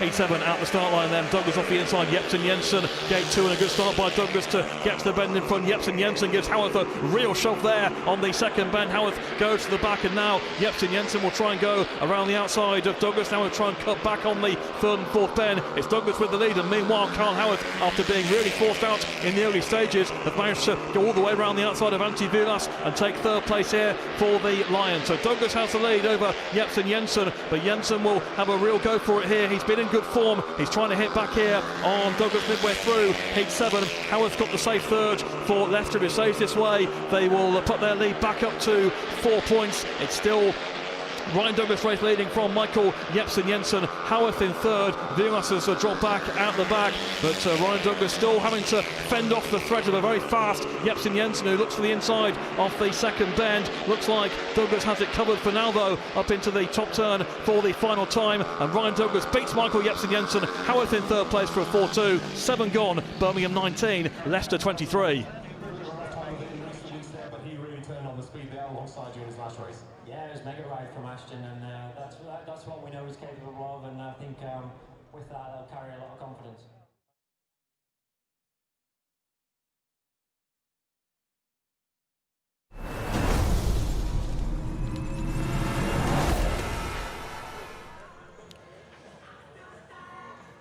Welcome back to the Adrian Flux Arena. It's been one-way traffic here. Kings Lynn have just been so dominant off the starts and into the first corner. 32-10 after 7 heats.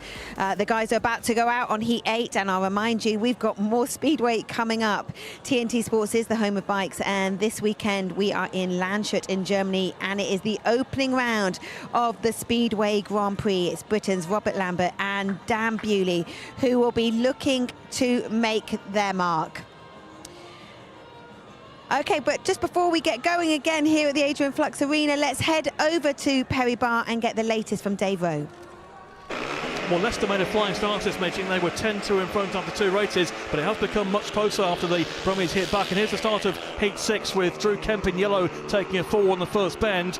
Sam Masters, his teammate in white, out in front of Tobias Mugello, but the race was stopped with Drew Kemp disqualified as the cause of the stoppage. The red flags out there. Frustration for Masters, who broke down in his opening ride, and the restart seeing Masters going up against Tobias Mugello. Well, this time the Birmingham captain in red, who has been really short on race wins around Perry Barr so far this season, he does get to the first bend in front ahead of Sam Masters to give the home side a 4-2, with Jepsen in third place to cut the gap to 2 points. We saw some good action in heat 7 as well. Ryan Douglas and Michael Jepsen Jensen going at it. Kyle Howarth gets a real shove there in yellow on the second turn. Jepsen Jensen can't quite get round the outside of Douglas, and meanwhile Howarth gets the outside run going in yellow to get back into third place over Antti Vilas. 4-2 there, and with 7 gone, Birmingham 19, Leicester 23. Heat 8 then is about to get underway. Have the visitors got an answer for the dominance of Kings Lynn, Calv? I'm not sure, Abby. It's looking unlikely at this stage as we close in on the midway point this evening. Jankovic and Ashton Bowson both winning their last outings up against Eric Riss and Luke Colleen here. The Oxford Spires haven't had a heat winner all night so far. It's turning out to be a really tough evening for them. Can Eric Riss, who's had some good scores so far this evening, this season, maybe he might be able to do something from gate number 4, Raw around the outside. The two team managers having a chat. Simon Lambert not even got the program in his hand, doesn't need one. Buster's going to keep. He's going to tell Rob Lyons stay in Spain, I think. So the lineup for heat number 8 for you. Ashton Bowson off the inside in the blue helmet colour. Luke Colleen out of gate number 2 in yellow. Jankovic, fine rider, super win last time out. Red helmet colour, gate number 3. Gate number 4 off the outside is Eric Riss in the white helmet colour. Now Riss, can he do something about Quebec and charge round the outside? Eric Riss, actually, when we're talking about Landshut, he's the wild card this weekend, the German. Of course, not too far from his home. He comes from southern Germany. He'll be excited about the prospects of riding at Landshut this weekend. But so right now, he's got the Adrian Flux Arena on his mind. Can he get away from the outside? Well, he needs to perform better than he has done so far tonight. It's a tough ask against Jankovic. Ashton, who had a really good ride in his last heat as well, off an inside gate. Ashton does come off the start really good, so let's see. Here we go. Here we go indeed. Heat number 8. Tapes up. We're underway. Luke Colleen's made a lovely start. He's pushing Jankovic. Quebec has wound it on. He's come round the outside. Eric Riss has come through into third place, with Ashton Bowson being relegated to the back, but Quebec, no real surprise. To say Luke Colleen made a lovely bits of it initially, but Quebec, silky smooth on the bike, he sits very still, he looks very composed. Yeah, I think just this season you've seen him sort of progress, move forward, looks a lot more confident on the English track, strict track. He's getting himself set up, and he's got a Grand Prix to think about this weekend, a real confidence booster for him. Good night tonight going into the weekend. Indeed. Yankovic looking $1 million out in front. Encouraging ride for Luke Colleen, giving it everything in second place. Eric Riss comfortable in third, with Ashton Bowden just running out of steam a touch at the back, but Yankovic, lovely ride. And as you say, Simon, the sort of ride that will instill confidence for this weekend. But for young Ashton Bowden, has had a bit of a roller coaster of a night, failed to score first time out, stunning ride in his second one, misses out there that time, but for Yankovic, he's going along very nicely indeed. He's had a couple of wins and a second place already this evening. So the result for you as the Kings Lynn Stars move further ahead. Quebec out in front, 3 points for him. Luke Colleen back in second place, 2 points, 1 point for Eric Riss. Ashton Belgian failing to score in heat number 8. 35 points to 13 is the score. Kings Lynn Stars completely in charge here, really are in dominant mood and enjoying a wonderful evening. Commentator's curse there for Ashton off gate 1, doesn't quite manage to reproduce what he did off gate 3 earlier, but a good start from Yankovic. Shows his class, doesn't he, in this one? You know, Grand Prix rider, he ought to be winning this heat, really, when you look at, no disrespect, but looking at the other guys that he was against. But really good ride from them. Indeed it was. Let's get some reaction now. Scotty's down there. Yeah, thanks, Kelvin. With Pete, you're going to try and make a change. You asked me to be kind on you, but I'm not. Can you enlighten us a little bit on what the team talk was about, because you giving them a fair going over? Yeah, no, I just told them by heat 7 to be 22 down is not acceptable. You know, it's as simple as that. I haven't come here to put a show on like this. Boys need to pull their socks up. There's no way that this team, you know, Kingston is much better than us. You know, they just feel they're obviously a lot stronger in their heads at the moment. The track is a little bit grippy, you know, so you've got to attack it a lot more. And I haven't seen that. You know, I haven't seen them going into the first corners the way they need to win races here. So, and I made sure that they know about it. And I'm not happy about it, but, you know, I'm just trying to salvage it now. And I told them we need to sort of walk out of here with our heads up, hold high. So I don't want this to get any worse, that's for sure. No, I appreciate that, and it is frustrating because you know the boys are more than capable of coming here and winning. You've just said you're trying to salvage something, so you are going to make a change. Can you tell us what that is, please? Yeah, I mean, obviously I'm limited, you know, sort of thing, but I'm going to put Charles Wright in there now of gate 4. Gate 4's been working really well, and he attacks the track, so hopefully him and Magic, I know it's a hard race, you know, against those two boys, but, you know, that's my point. We're just as good as them. We're just not firing at the moment, and they need to start waking up. So hopefully this is the one, and then hopefully, you know, we keep level and just keep going on until the end and see what happens. Well, let's hope it turns a tide and you can salvage something. Thanks for chatting to us, Pete. I'll let you go and rev them up. Back to you, Kel. Thanks, Scotty. Frustrating times for Peter Stroke. You can feel that he is desperate for his team to try and find some confidence, but it's just not happening so far. Let's hope that they can get a little bit of success here in heat number 9. It's all about pride tonight for the Oxford Spires. They're not going to win tonight. Kings Lynn Stars are in complete charge, and as he rightly said, this is a tough race, but Charles Wright is one of those guys that, you know, every time he goes on the track he's going to give his best. No doubt about that, but it's a tough ask when, you know, you're asking a guy who scored 1 point tonight to step in and do a job as a tactical off of gate 4. Really difficult ask for Charles, but, you know, if you can say anything about him, 110% he'll give you. So I'm guessing that's what Peter's asking for him. Yeah, you can understand the thought process with replacing Francis Gus with Charles Wright here in heat number 9. Riders making their way forward to the start area. He did mention that it's quite grippy out there. We mentioned that in the build-up to the evening, but it's always grippy here. It really is. Heat number 9, Everson's off the inside in the blue helmet colour. Matej Janowski coming out of gate number 2 in white. Gate 3 in red is Nikolai Klint. Good to see Klint back to full fitness and riding well this evening. And Charles Wright The tactical substitute will go from the outside in the yellow helmet colour. Now, can Wright do something spectacular? I sense if Maciej Janowski can just get off the first corner in front, he'll stay there because he's got the speed. Just hasn't managed to do that so far this evening. No lack of effort from the Polish man.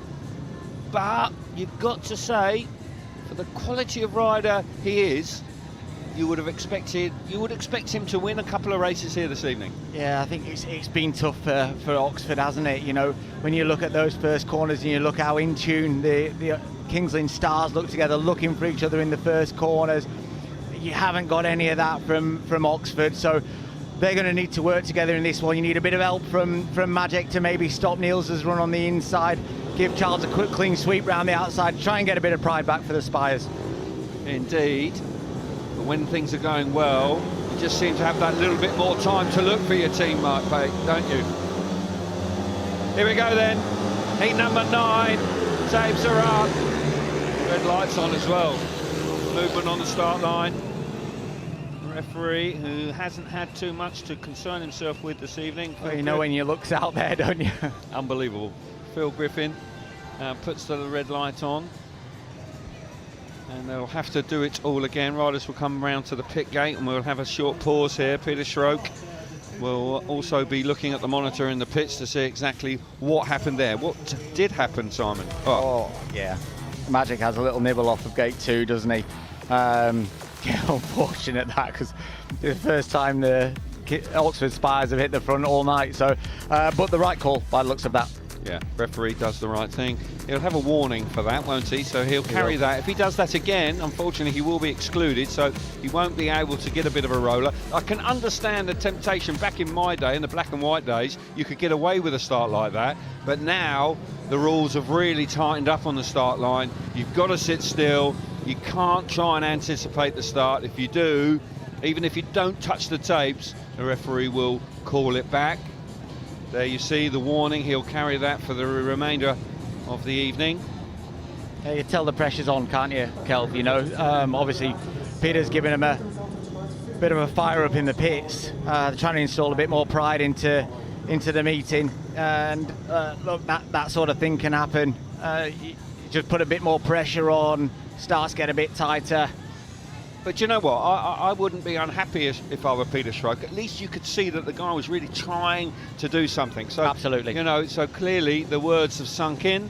Line up for the second time of asking. Everson on the inside in blue. Maciej Janowski, gate number 2 in white. Gate 3 in red is Nikolai Klin. Going along nicely, and Charles Wright, the tactical substitute. He will go from the outside in the yellow helmet colour. Heat number 9.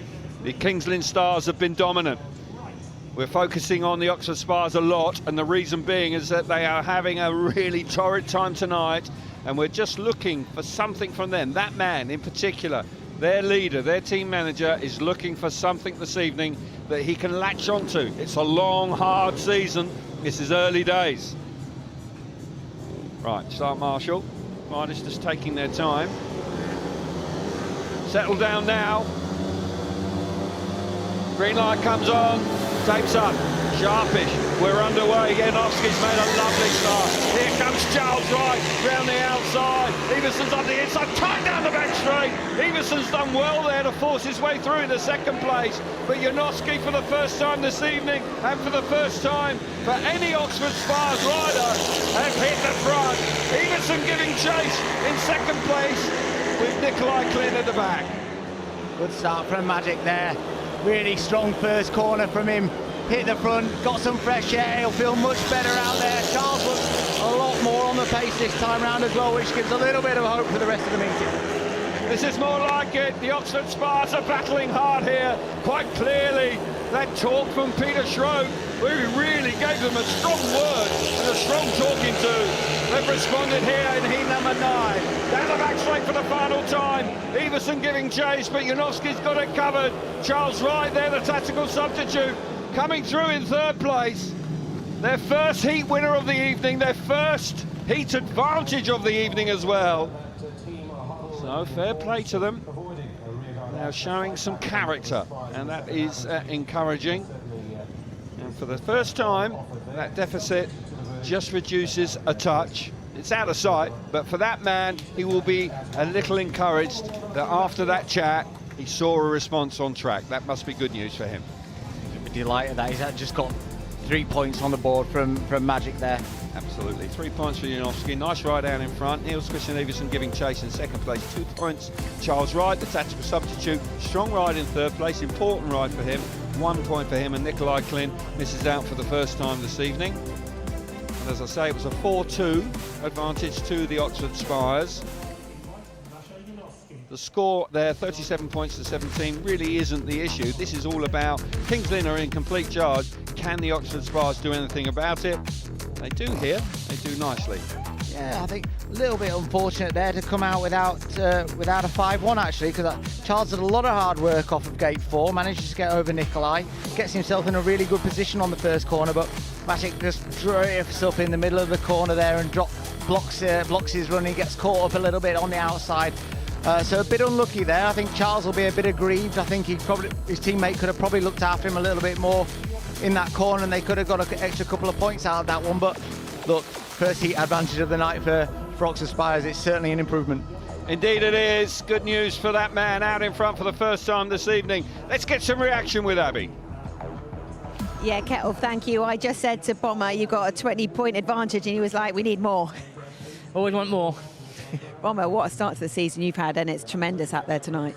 Yeah, it's been good. It's a track that I've always enjoyed, so coming here, it suits me, my style of riding, and the track's always prepared well here, so yeah, I'm loving it. Look, the starts and the first corner just working for you guys. How hard is it to come as a visitor, but you're saying that you've always liked it? Yeah, it's obviously, other than that race, we've not managed to start, but yeah, no, it's when Kings Lynn riders have got dialed in here, it is hard for the away team, so I'm just glad that I'm this side of the fence. And Bomber, how nice is it though I know it's a horrible time for Oxford here tonight, but for this home crowd, because they've been starved of success over the last few years? They've had a lot of injury problems, and obviously hit again with Ben, so we wish him well, hope he's back soon, but yeah, on a whole, it's been a good start to the season, which Kings Lynn needed. And are we looking too far ahead? It's our first televised match on TNT Sports, but this could be the year that Kings Lynn make the playoffs? Well, that's our goal. That's what they built the team like they have, with solid all the way through. So first goal is to get to 10 playoffs, and then we go from there again. Bomber, thank you so much. Let's head over to Scott Nichols now. Yeah, thanks, Abby. I'm just outside Charles Wright's pit bay. 2 on the trot. You've got to feel for him there, that race there. Magic and Opsy's teammate just a little nibble, got pulled back. Rode hard to get that third place. It gave them their first heat advantage tonight. The boys, you can just see they're frantically working on the bike, just trying to get the clutch and the engine cooled.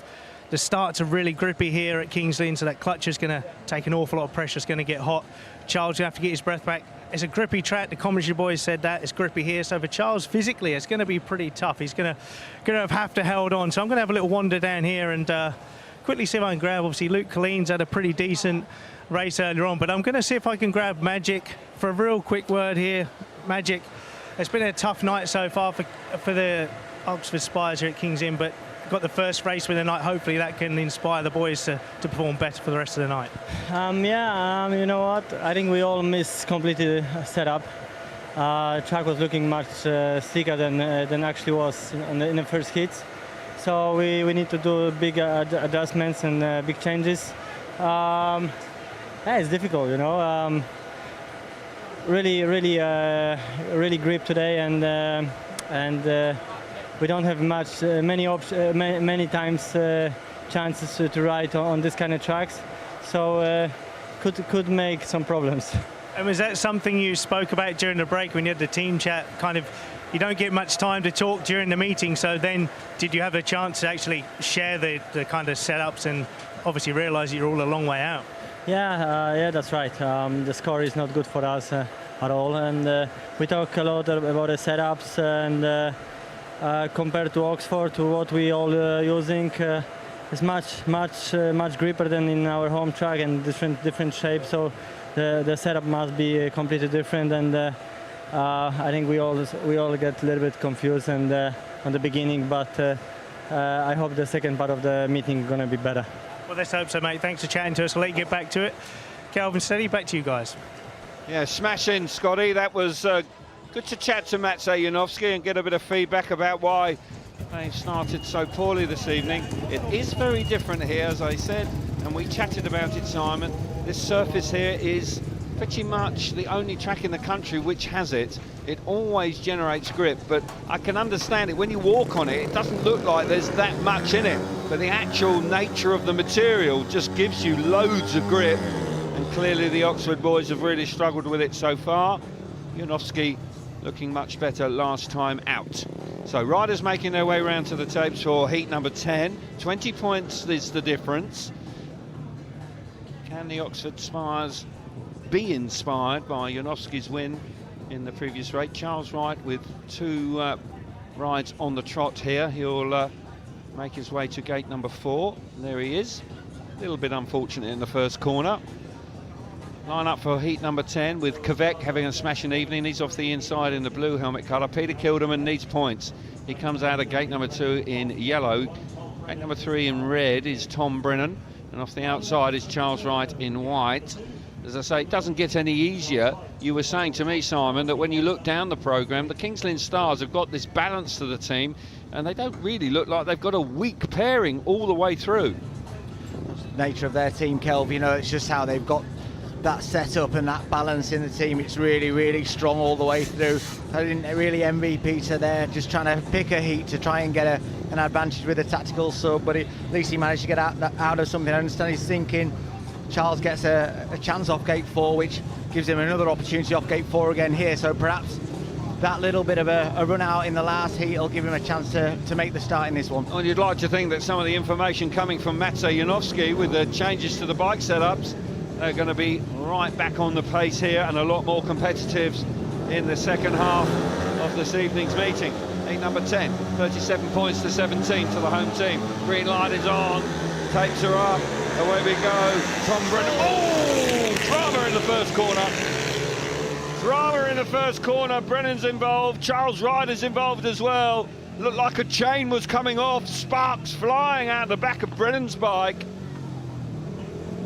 Kvek was clear of the action, but a nasty incident in the first corner here in heat number 10. Red lights on immediately, and concern for Wright and Brennan. Difficult one, that. Just got there together, didn't they? And looked like maybe a footrest maybe had gone in, or something was going on with Brennan's bike. Yeah, a bit of argy-bargy, I think, on the first corner between the guys. Good to see. Oh, he looks in a bit of pain, Good to see him up, but he looks uncomfortable, doesn't he? Charles Wright is walking away, but he's clearly in a lot of pain. Not sure we're going to see him. There's no decision from the referee whether it'll be all four back or not. I would suggest so, but still concern on the ground for Tom Brennan. So quite an attritional moment. We can see it again, Simon, very shortly, and we'll try and pick the bones out of exactly what went on and what was the catalyst for it as they approach the first corner. Here we go. Here we go. Oh, got a pretty normal first corner there. Charles is trying to get over the top of Tom. Jan's. Oh, God. Tom throws a chain. I don't even know if there was any impact from Kilderman. Peter Kilderman was very close to him, but the sparks were flying. Yeah, I'm not sure that. Let's have a look. This is probably a better angle for us, Kel.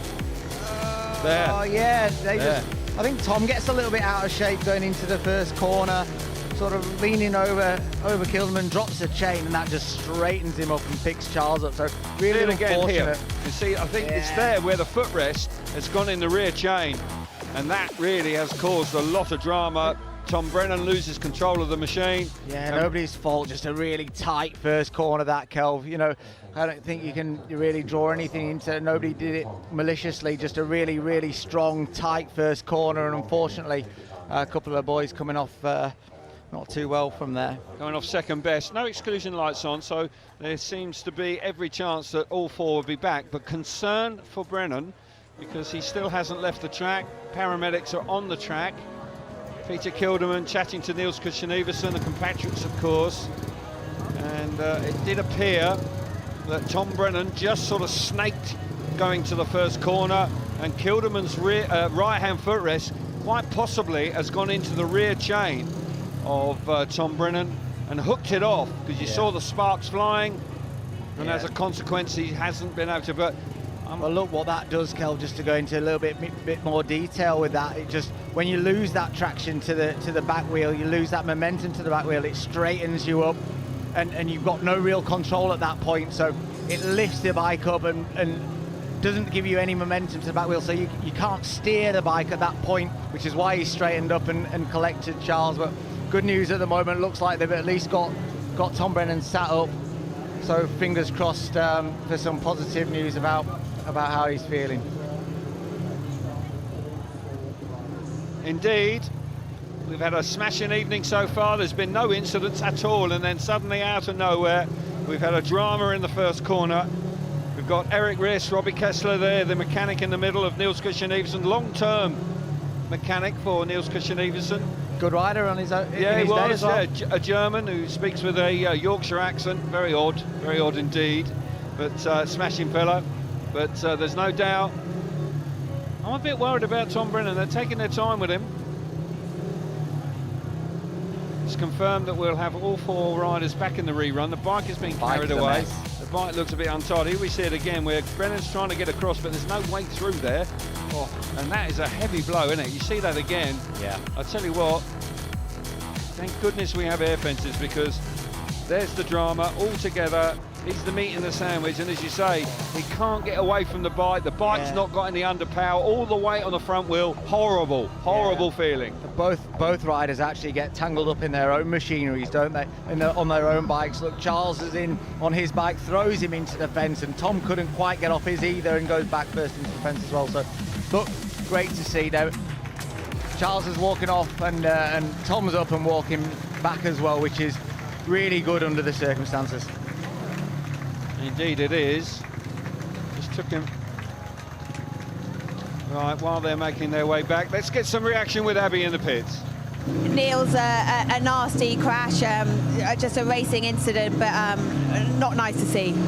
No, hopefully the boys are okay, but it didn't look too good, but I can see he's walking back to the pits now, and so both riders is up and walking, so that's good. You, Niels, though, you're having a great night, and you and your Danish counterpart just looking in such flow with each other. Yeah. I mean, Nikolai is obviously also a good mate, so we try and help each other if we can on the track. But sometimes obviously it's not possible. But yeah, so far so good tonight, and it's been pretty good. How nice is it, Niels, when you're riding and it just seems that you've got that understanding with a teammate? Yeah, it's good. It's always good that you know your partner is not going to do something silly. So now we have a good partnership. So it's all good. Well, it's a great score so far, and we have just seen Tom Brennan just walk gingerly back to the pits. We hope both riders, him and Charles Wright, are okay, of course. We're going to take a quick break. When we'll come back, we'll hopefully be resuming the action here at the Adrian Flux Arena.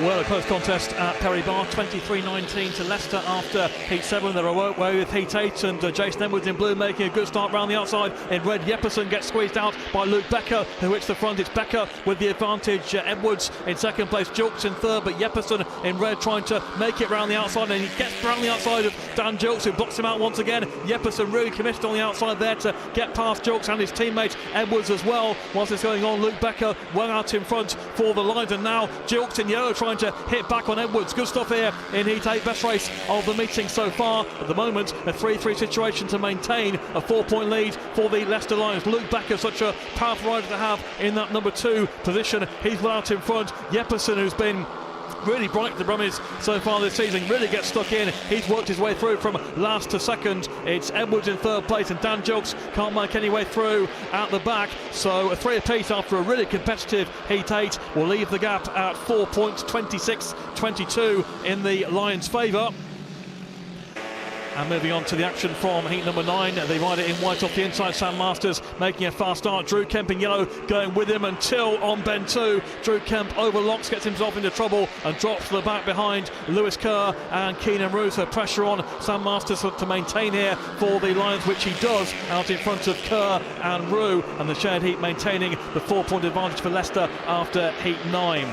Moving on to heat number 10, and a flying start there in white briefly for Ryan Douglas, but then mechanical failure for Douglas as Mujelak takes the move around the outside of Howarth up into turns 3 and 4. Really good ride this by Mujelak to go round Howarth and take the advantage. Jeppersen in third place with Douglas pulling out, and Birmingham back in the meeting here with a 4-2 in heat 10 to make it 29-31, 2/3 of the way through the meeting.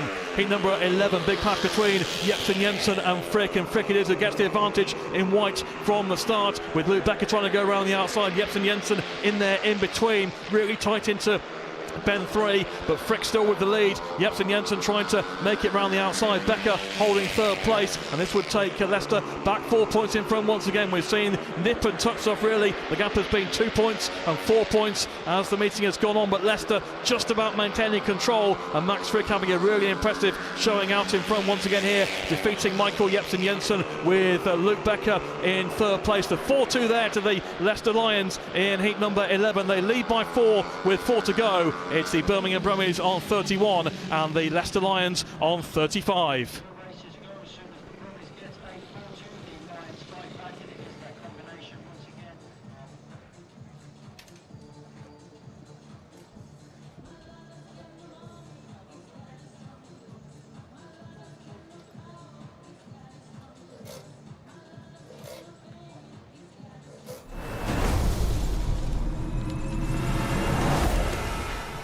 Sainty, update, Charles is not right. Welcome back to the Adrian Flux Arena. So we are going to have a repeat of Heat 10, and if I've heard things right, I actually think that Charles Wright is going back out in this Heat 10, and he just came out with holding his wrist. He's not coming out. No, Scott Nichols is just confirming it to me.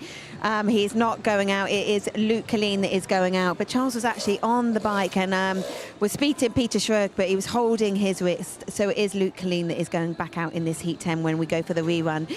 Let's take a pause for a moment here. There's so much drama in the pits, and head over to Perry Barr and to Dave Rowe.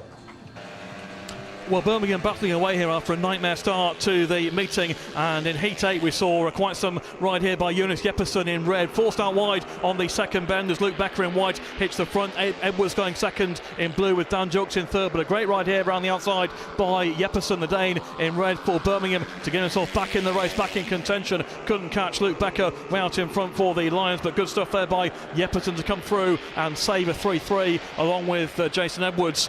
The Leicester 4 points in front at that stage. In Heat 10 though, they saw Ryan Douglas have mechanical failure heading into bend 1. Mujelak took a win there to cut the gap to 2 points, and here's the action from Heat 11. Two of the standout riders in the meeting, with Max Frick in white and Michael Jepsen Jensen in red, but Frick making a fast start from gate 2 and Jepsen Jensen taking time to overcome Luke Becker in yellow, and every time Birmingham get close, Leicester just pull away once again. Frick with the win there, and it's after 11, 31 to the Brumies, 35 to the Lions. Super. Do you know what? Okay. Right, so we are going out again for Heat 10. There was so much going on here. Apparently it was Charles Wright was going out, then he wasn't, then he was, and then he's definitely not. So Heat 10 is about to get underway, but TNT, it is the home of the bikes this season. We've got so much to look forward to. You've obviously got the Speedway, which we're watching, but you've also got British Superbikes, and it's round 1 for them, and they're in Alton Park, and its coverage starts Sunday at 1 p.m. on TNT Sports 4. Okay, Cal, take it away, please. Heat 10. Have a lie down. Have a lie down, Harry. Yes, confusing times, but Luke Colleen is there. He has replaced Charles Wright, who clearly is feeling the worst after that awkward crash in the first corner in the initial stages of heat number 10. So Charles Wright is out, Luke Colleen is in. Luke Colleen has had a pretty decent evening, in truth. He's been certainly trying his very best. Peter Kilderman needs a big ride now for the Oxford Spires. Tom Brennan, who took some time to get to his feet, but he's there, being encouraged by Chris Harris. just chatting to him. Jankovic, of course, just waiting patiently for the 2 minutes to go on. We've still got a bit of track grading going on at this stage, so while the tractor's out there grading away, the riders won't be released. So a bit of a pause here for the second time of asking for heat number 10. Not easy as a team manager, is it? Simon Lambert coming in as a debut tonight for the home team. He's had a dream debut, but you have to feel for Peter Schroek for the Oxford Spires. Simon, you know full well it's a roller coaster as a team manager. You're helpless as soon as they go out. It's beyond your control. Give us some sort of insight into what Peter Schroek's going through. Well, polar opposites, isn't it, from the two team managers tonight, but Peter will be frustrated. It's difficult when you think you've got the riders that can do a job in the team that simply aren't performing. Be frustrated, but it's difficult. Each one of his team will respond differently to the help that he can offer them. Rowan, to not have scored so far tonight from 2 rides is so unusual, and I think it's so difficult, isn't it, when you're looking down the lineup, but especially when you're against somebody like Kings Lynn, where they look so strong in every single heat. It doesn't seem like there's any let up for the Oxford riders. There's no chance for a confidence boost of a ride. There's no easy pickings at all within the Kings Lynn Stars lineup. So really difficult for him. Be interested to see how Tom goes here, Kel, because obviously he's going to have a change of machinery. Absolutely, so we'll keep an eye on that. You're dead right, he will have had to have changed his bike. There's the youngster, Luke Colleen, going round in the white helmet colour, making he will be replacing for the injured Charles Wright. We haven't heard that if Charles Wright is out of the meeting, because Charles will, if he could, I'm sure he'd like to ride further on tonight. He's meant to be coming out in heat number 12, so we'll keep an eye on that, whether he does come out again this evening or whether that's him done this evening. Riders back up to tapes for the restaging of heat number 10. Good to see Brennan on his feet. There's the man who has replaced Charles Wright. Luke Colleen had a solid second place a little earlier on. So the lineup for you for the restart of heat number 10 is Jankovic off the inside in the blue helmet colour, Peter Kilderman, gate number 2 in yellow, gate 3 in red is Tom Brennan and Luke Colleen, the rising star, the reserve replacement coming out in gate number 4. Jankovic is a rider that you have to take seriously these days. There's no question that he has got something about him. To turn up here, he won his very first race on his first night here at Kings Lynn, and that really did make an impact to the home crowd immediately, and he's a firm favourite here, and it's great to see him back in 2025. Class rider, no doubt about that, Kelv. Indeed he is. 20 points is the difference. We will at some point get underway with racing again. We're taking our time here in heat number 10. It's been some considerable time since the initial stagings of it. Simon Lambert having a dream night. He'll go home undefeated. He'll be letting Rob Lyon know exactly what it's all about, won't he? He'll be firing a WhatsApp off tonight. Well, Robbo, nothing to it, mate. Here we go, green lights on, tapes are up, we're away, and Tom Brennan's made a lovely start. Quebec's there as well. Peter Kilderman in the thick of the action. Luke Colleen coming around the outside. He comes into 3rd place. But Brennan, this is good news for him. He responds brilliantly. He's run a touch wide coming off turn 4, but he's out in front. Jankovic in 2nd place, and Luke Colleen really having a go in 3rd. Yeah, good to see Luke getting stuck in there. In the minor places, but in 3rd place, he's pushing, he's not giving up. But look at Tom Brennan out front. Why did he start on that bike? Looks good, doesn't it? Really good. He'll be probably thinking something very similar. Jankovic just cruising in 2nd place. Colleen just momentarily running a touch wide. There's a little bit of a gap now between 1st, 2nd and 3rd place with Kilderman at the back. Tom Brennan, superb out in front, looking the business, followed home down the back straight by Jankovic. Another 5-1, they've had plenty of those this evening. It was 20 points prior to heat number 10. It's a lot more than that now. And they are going along nicely. The Oxford Spires just haven't got any answers this evening. But for Tom Brennan, who comes in for the injured Ben Cook, has done a fine job for the Kings Lynn Stars this evening. And even with that heavy crash, he was able to pick himself up. He got away remarkably well there, really nailed the start. and showed a clean pair of heels to the opposition. So just a few points short of winning on the night, 42 points to 18. 3 points for Brennan out in front, 2 points for Jan Compet. Second place, Luke Colleen, a hard-charging ride in third place, 1 point for him, and Peter Kilderman failing to score in heat number 10. We'll see the replay, and again, this is all about just that commitment, confidence, right from the get-go. As soon as the tapes go up, you know, the positive attitude going to the first turn. Yeah. Brennan with an absolute masterclass here. Really like the look of Tom Brennan this year, Kel. Look at that rocket from the start. He's coming of age, isn't he? Well, looks the real deal. Here, he's riding well in Poland.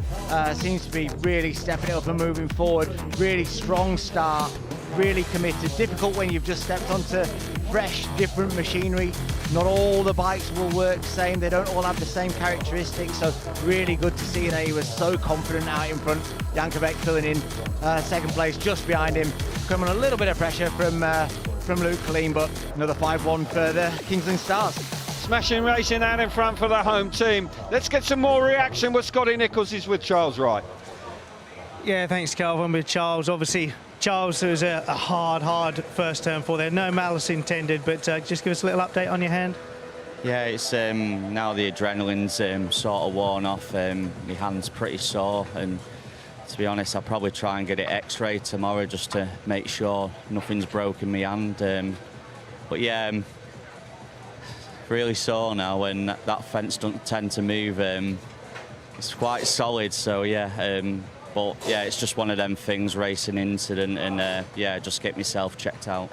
Yeah, that's good. I mean, they're just showing the replay on the camera over there, and it was just a hard first turn. You made a good start off for, but you and Tom just come together. Looks like his chain got hooked up on Peter Kilderman, and obviously you two went into the fence exceptionally hard. Yeah, I did hear his chain just come off at the wrong bit into the corner, and I thought... You know at that point it's going wrong. You know, like, he can't obviously turn the bike, and there's nowhere for me to go, and yeah, it's pretty scary. You sort of freeze and hope for the best at that point. Sadly, it wasn't the best, mate, but sorry to see that you're not going to race the rest of the meeting, but hope you're fit again soon, mate. Thanks for chatting to us. Back to you guys in commentary. Yeah, well done, Scotty, for getting that interview with Charles Wright. Charles is a tough customer. He's had a few knocks in his career, but he always manages to bounce back, but clearly feeling the effects of that nasty incident. So it looks very much like he won't be taking any further part this evening, so there will be a replacement for him in heat number 12. Heat number 11, riders are out on track. We've got Richard Lawson and Chris Harris representing the home team. Rowan Tungate and Eric Riss coming out for the Oxford Spires here. 42 points to 18, 3 more points and the meeting is theirs. Quite likely will clinch it in heat 11. Rowan Tungate, who hasn't had the evening he would have wanted, hasn't troubled the scorers so far. He's got the inside gate here. He'll be desperate to get off to a good start.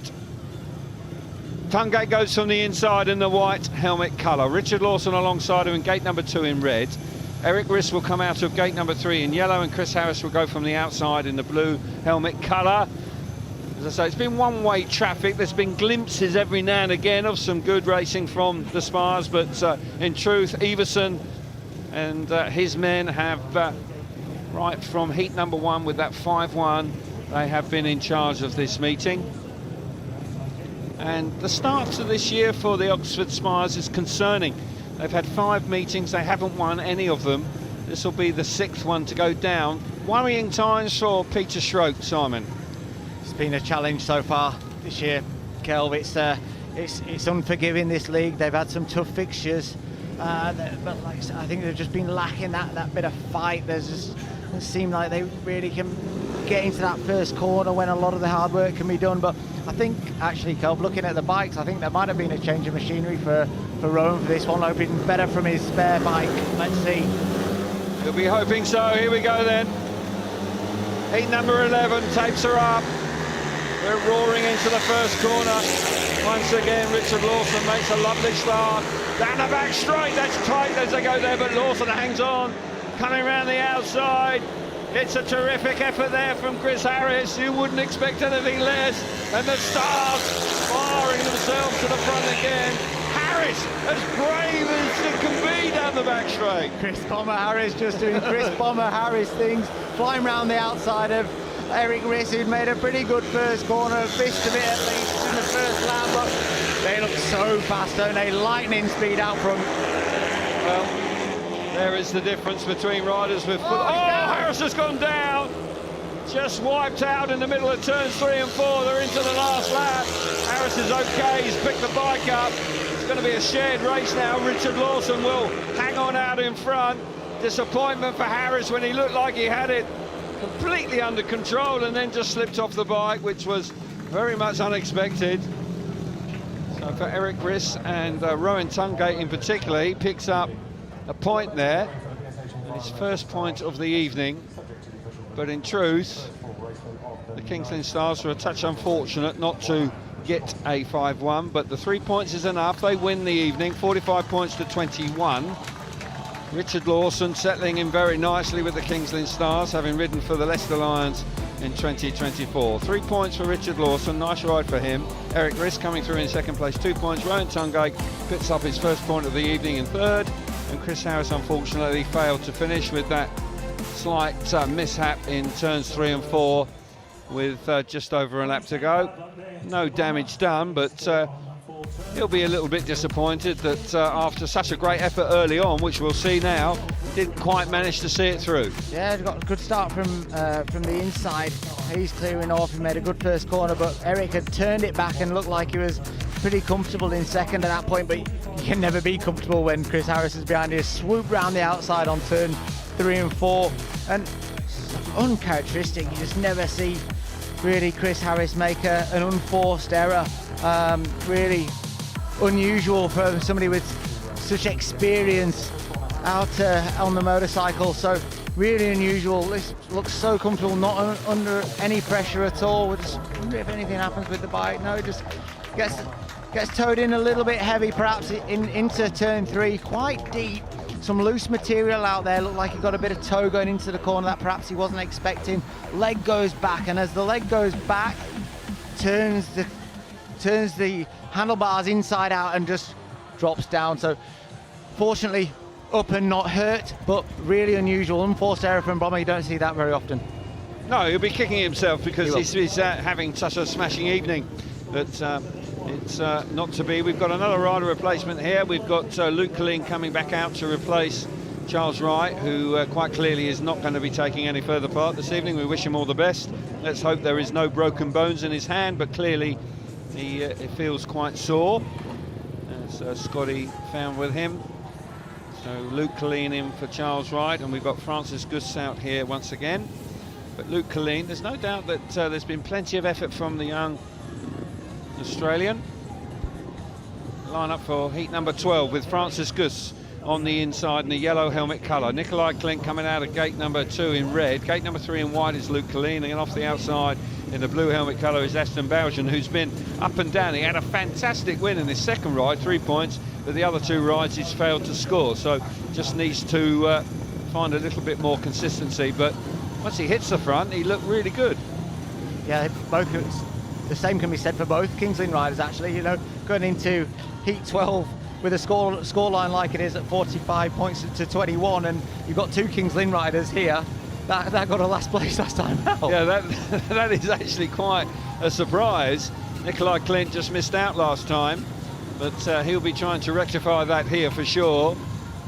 On an evening like this, you want to really fill your boots when things are going your way. That man, Aston Bowden, who rode for the Oxford Spires last year, was a winter transfer for the King's Lynn Stars. He comes from this part of the world, was keen to come back to his home club effectively. Let's see what he can do in heat number 12. Settling down nicely. Here we go, start marshal's happy. Green lights on, taped her up.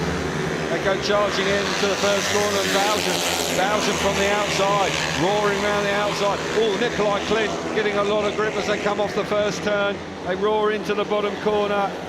It's really good stuff from Bowden once again. Once he hits the front, he shows terrific speed.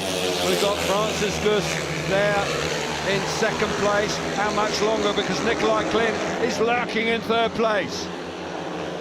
A good start from Ashton there. He's coming. Nikolai Clint storms through the inside.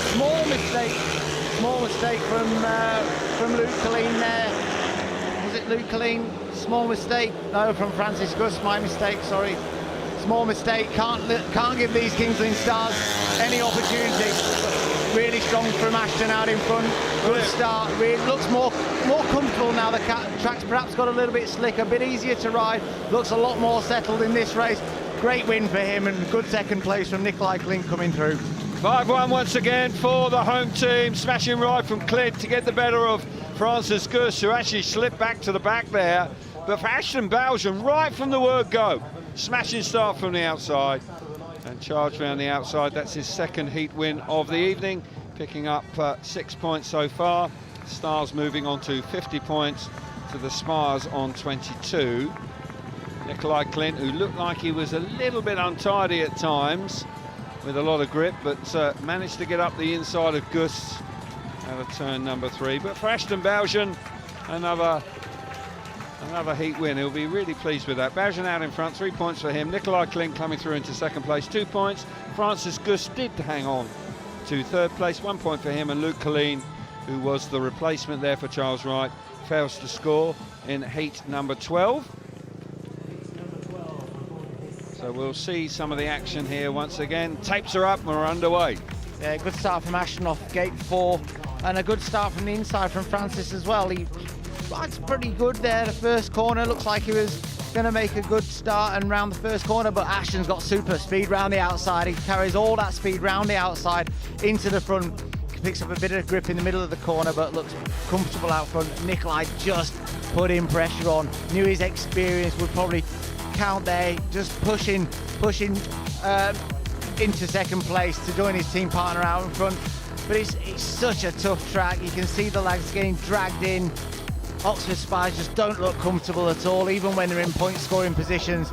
Like I said, Nikolai just putting the pressure on. Actually easy to come through into second at that point. Yeah, not too much drama there for him, just a bit of patience, and he was able to make his way through. Moving swiftly on into heat 13, which is always a tasty lineup, and here this evening should be no different. Although Rowan Tungate out in heat number 13, he hasn't had the night he was looking for.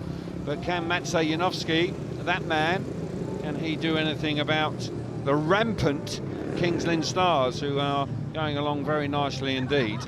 Tom Brennan, who's been a fine guest this evening, there he is, making his way round, riding at number 1. Has done a terrific job for the Stars this evening. Of course, he is an Ipswich witch in 2025. So the lineup for you in heat number 13 is Brennan out of the inside gate in the red helmet colour, Rowan Tungate gate number 2 in white, Richard Lawson gate number 3 in blue, and Matsej Janowski, who goes from the outside in the yellow helmet colour. Janowski is the only heat winner for the Oxford Spires this evening. That is quite a remarkable stat. Can he do it again here in heat 13? Certainly has the class to, but Lawson is starting well, and Brennan looked terrific after that crash in heat number 10 when he came out on his spare bike. Won't be easy.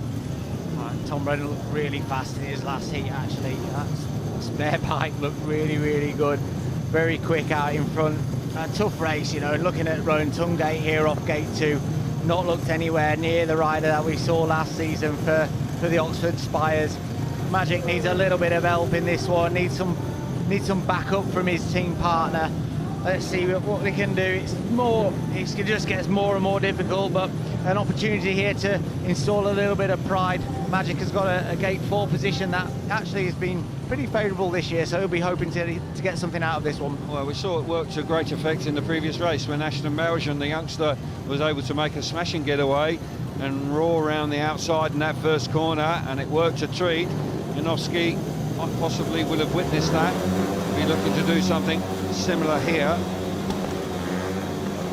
So settling down for heat number 13. Green light comes on. Tapes are up very quickly indeed. They get into the first corner. Janowski's there on the outside. We've got Brennan on the inside. Oh, it's tight! What a move from Janowski. He fires himself to the front.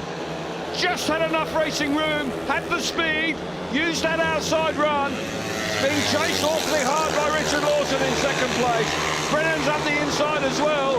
Brennan and Richard Lawson giving chase, but Janowski classy in front. Really good start from Magic off gate 4 there. Darted to the outside, had a really strong first corner. Rode the outside line, carried all that speed down the back straight. Looks really comfortable out in front. Bit of pride back for Oxford here. He's looked good. Probably their only shining light tonight, you'd say. Indeed, Janowski out in front, looking terrific. It's been a very, very disappointing night for the Spires, but as you rightly say, Simon, he has been their only shining light.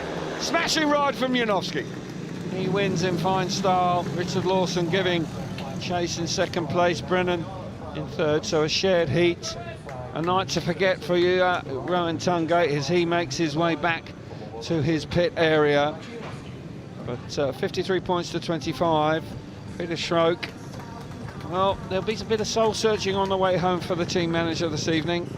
Does he make changes? What can he do? It's not an easy time for him, but for Janowski, super ride out in front, 3 points for him. Richard Lawson chasing hard in second place, 2 points, 1 point for Tom Brennan in third, and Rowan Tungate misses out in heat number 13. 2 races to go. The result is done, of course, but we'll see Janowski one more time, I'm sure, in heat number 15. But this is what this rider's all about. Janowski is top class. Yeah, he shows it there as well. Strong start and strong first corner from Magic, just what Peter was asking for his Oxford team, but seemingly only rider who's really been able to deliver for him tonight has been Magic, and that was a super ride out in front. Hits the front, gets a bit of fresh air. We're seeing that start again, dominant from the first corner, works his way over off gate 4, condenses the riders on the inside, I mean, tucks them up a little bit, which gives him a bit of racing room on the outside, gets his nose out in front and stays there. Really good ride from Magic. That's 2 on the bell from him. Super stuff from Matsej Janowski. Scott is down in the pits. I believe he's going to be joined by Richard Lawson. Indeed I am, Kel. Thanks, mate. Richard, just then, you're just smashing them. What's going on? Yeah, I know. It's been a good night. I think, actually, our scores haven't reflected the pre-season. Like, we've had mechanicals and a bit of bad luck, and I think tonight is a night it's all come together. Has anything changed? You know, have you boys had a particular different talk before ahead of tonight or anything? Not necessarily. Like, we never stop believing in ourselves, especially at home. And I think the track's a little bit grippier than normal. I don't know if that was intentional or not, and I think that's suiting us well. Clearly, it looks like it is. So, yeah, I think once you start getting a good start, getting winning races, the confidence just flows.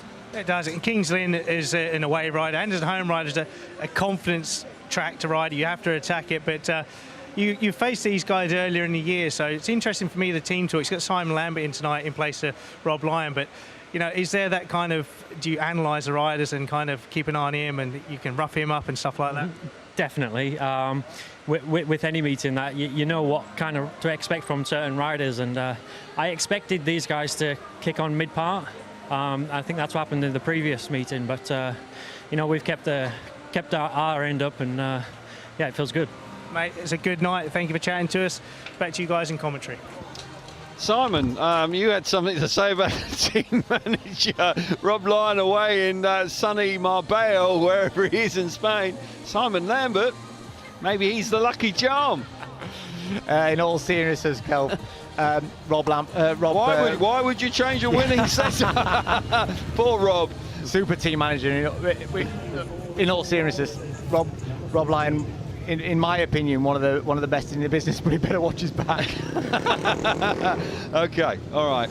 You have been warned, Mr. Lyon. Okay, so on with the action. Heat number 14 coming for you very shortly.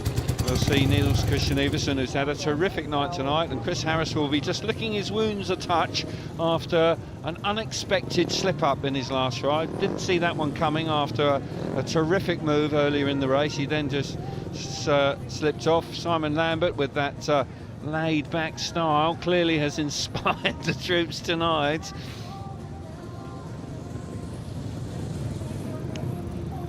So riders beginning to make their way towards the tapes. We do have the cabin master rider of the night to consider as well, Simon, so just bear that in mind while we build up to heat number 14. Line up in. Peter Kilderman goes from the inside in the white helmet colour. We've got gate number 2 in blue.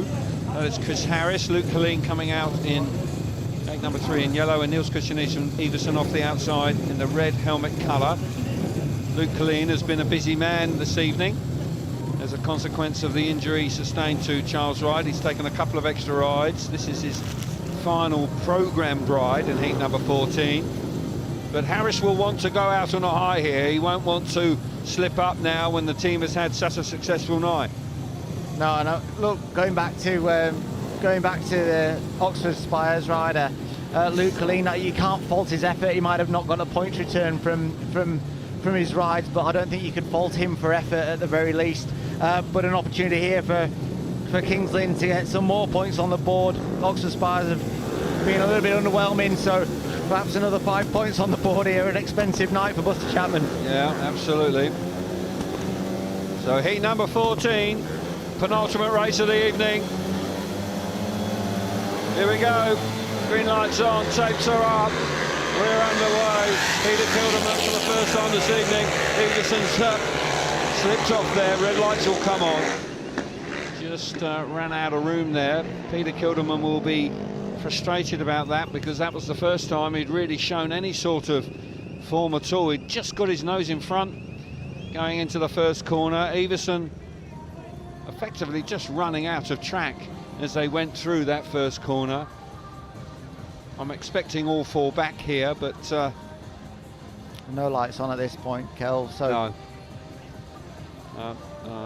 I'd like to think that the referee will, well, he'll be looking at these pictures as we are. Well, Kel, look, a question. Do you think, looking at Peter Kilderman finishing, wanting to finish the night with a strong result, but England, riding in the UK, it is tough, isn't it? Oh, got an exclusion light. So Niels Christian Everson has actually been excluded there. Phil Griffin feels that Everson fell off all on his own. I have a little bit of sympathy for Everson. He comes across, although when you look at that, he just can't get the bike turned, and that is as a consequence of the grip, as I nearly fall over. He'll be a bit frustrated about that, Niels Christian Everson, because he'd been having a terrific night, but to finish the night with an exclusion, far from ideal. But, an opportunity for Oxford Spires here, Kel. I was going back to what I was saying earlier. Do you think Peter Kilderman's obviously he's found it difficult, but the UK is difficult, isn't it? It's not like any other league in the world. It's tough. The tracks are different. They're unique in terms of the track preparation, the material that they're using, and I think Peter Kilderman, there's definitely a rider in there, but he's finding it difficult. Perhaps did they forget how difficult it is here? Well, it didn't help that he got an injury very quickly. So it's been an interrupted sort of reintroduction to the league. I agree entirely with what you've said. We do have quirky tracks. They're narrow, they're different surfaces, and they are challenging. And it makes you a better speedway rider riding in the UK. There's no question about that. Peter Kilderman just needs to win this race. If he can win a race, if he can just get something out of tonight, he'll be looking forward to the next meeting and be really enthusiastic. Second time of asking. Just 3 riders here, with Everson being excluded. Peter Kilderman off the inside in the white helmet colour. Chris Harris out of gate number 2 in blue. Luke Colleen off the gate number 3 in yellow. No rider coming from the outside. But as you say, with a consolation possibly for the Spires in heat number 14, but a night to forget in reality. But for that man who has an impressive CV, he really has. When you remember how competitive he was when he was in the Grand Prix series, when he was riding previously in the UK with the Swindon Robins, he was a rider that you took very seriously indeed. So can he get away and repeat the start as he did first time around? Tapes up. Here we go. Chris Harris coming out of gate number 2, but it's Peter Kilderman. Kilderman going wide in the first corner. Harris rode that beautifully. Just didn't panic. Just allowed himself to turn back up the inside. Kilderman got there, but ran very wide. but there was no answer, and Harris, who slipped off last time, is back out in front. He won't want to make the same mistake again. Red Kilderman like a book in that first corner, didn't he? Kilderman did the same thing, drifted from the inside all the way across the corner to the outside. Les Harris, a big open door on the inside, didn't panic like you said, Kel, went round the inside, tucked up the inside of him and cleared off into the distance. Great ride and clever ride from Chris Harris out front. Harris out in front, enjoying himself once again. One more lap to go in heat number 14.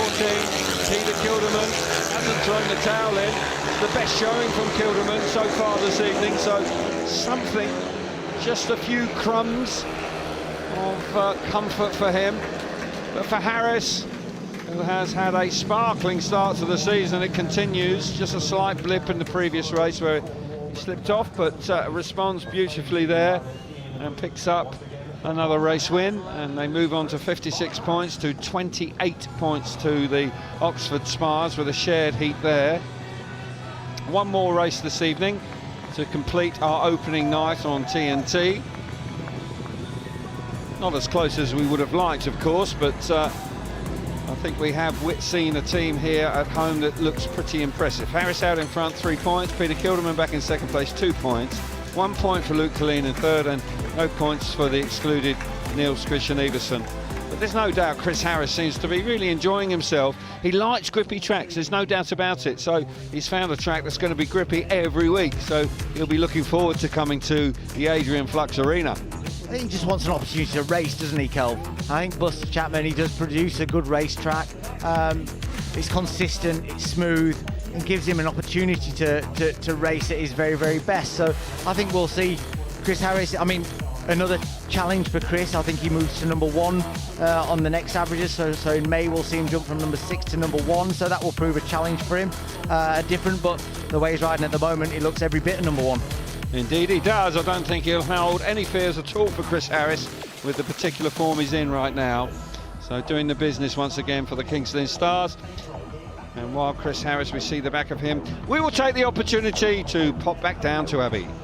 Guys, thank you. Well, this is your last call for the hashtag. It is ClyOts, and any questions you've got, I'll ask Scotty. There's one coming about his injury, so I will get the update from him. Stay with us. We've got the Big Heat 15 here at the Adrian Flux Arena coming up.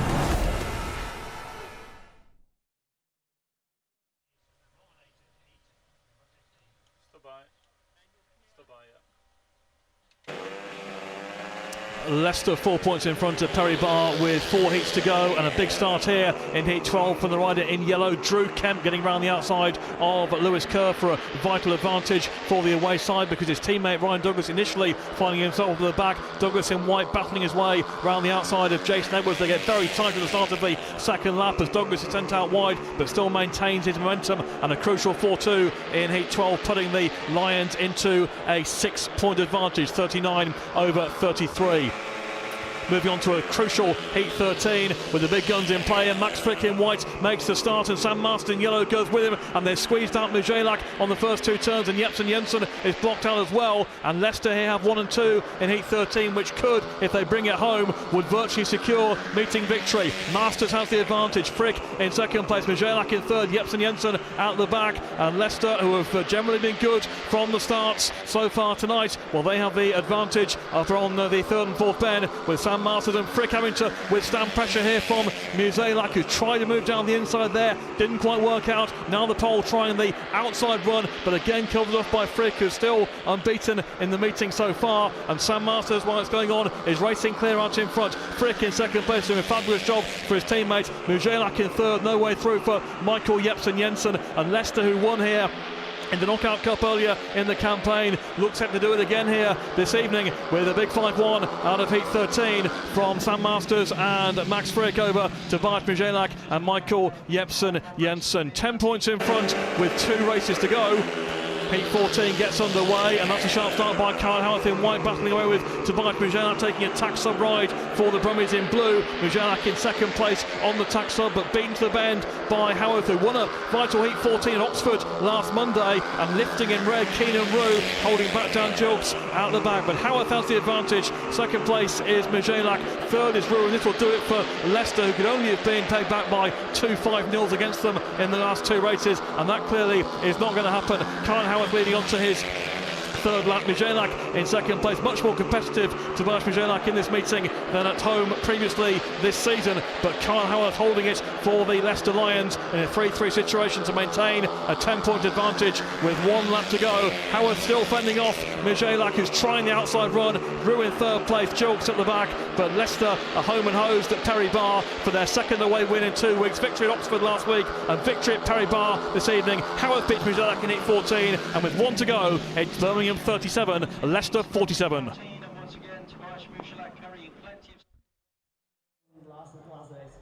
As we said to Richard Watson earlier, so important to get momentum because you've got a couple of away matches 3 weeks through your back here. So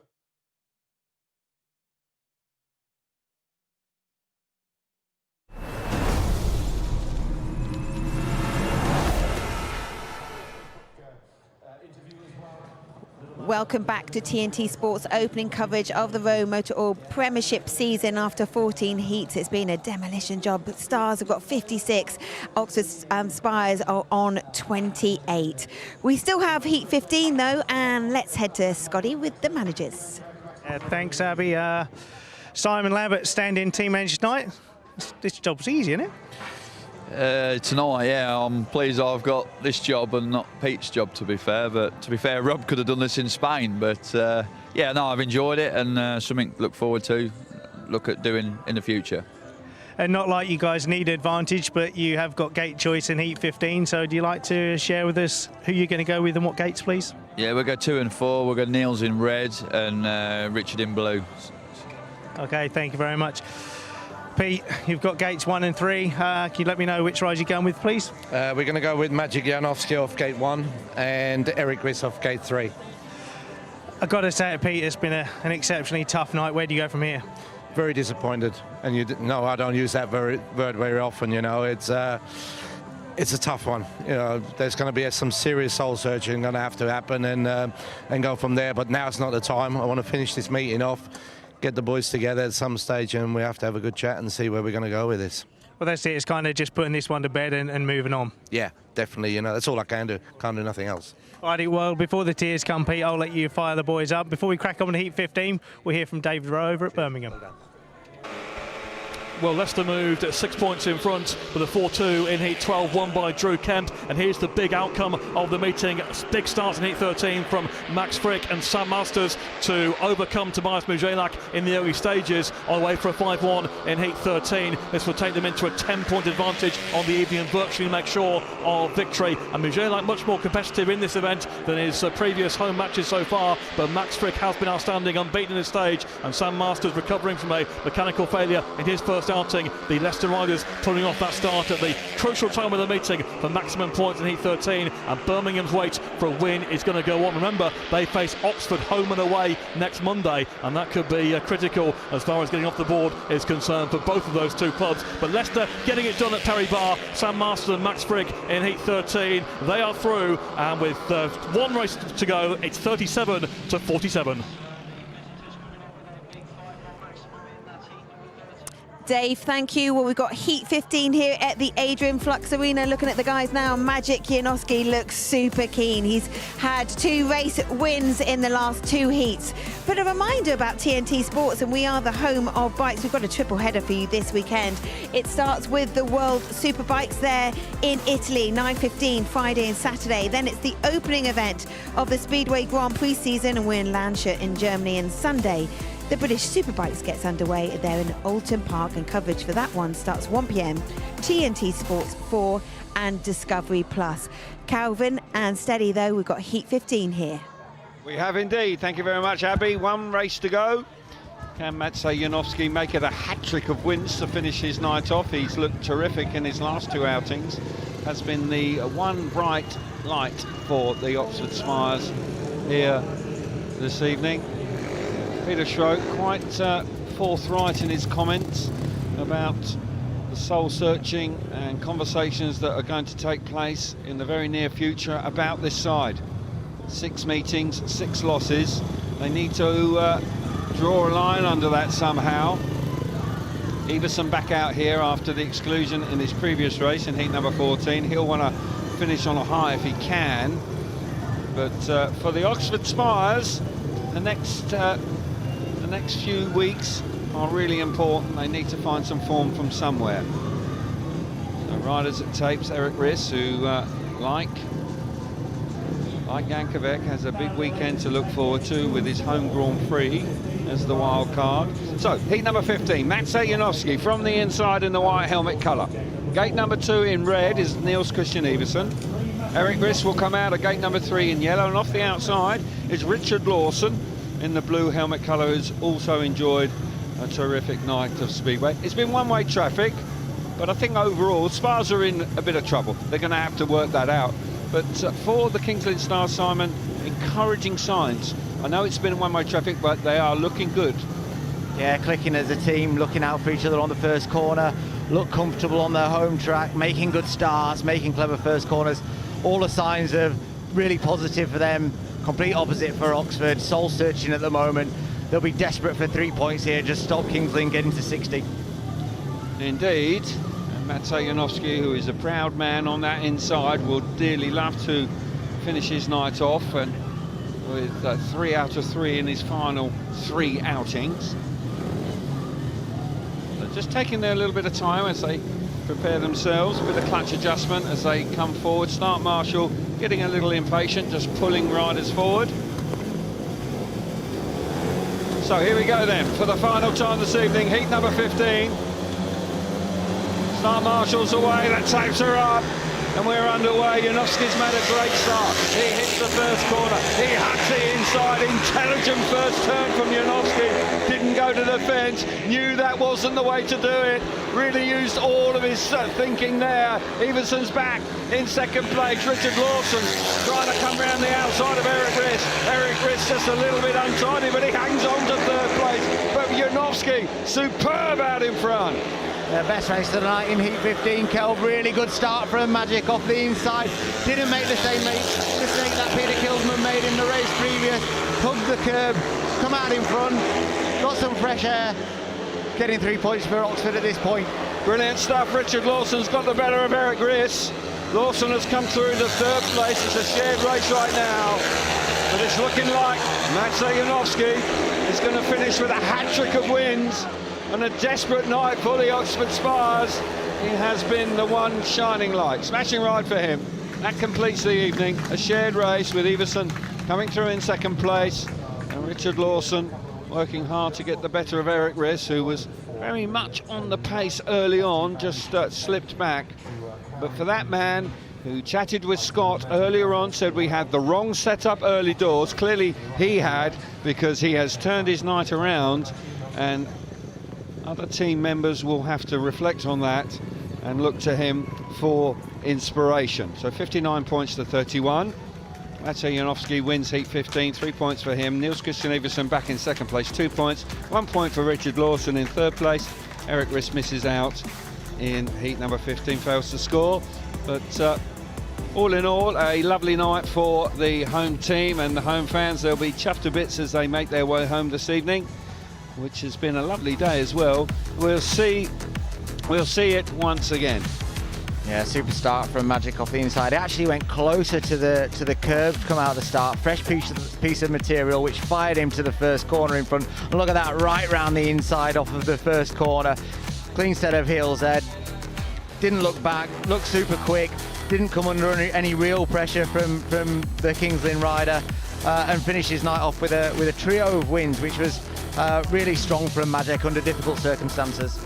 Indeed it is. He finishes on a high, Maciej Janowski, but the team really have got to bounce back. But I'll ask you a question, your cabin master rider of the night.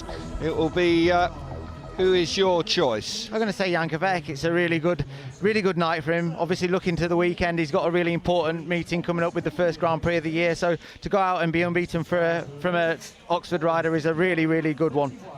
Terrific night for Jankovic and his team, the Kings Lynn Stars. That's the way it went. Let's get some more reaction now with Abby in the pits.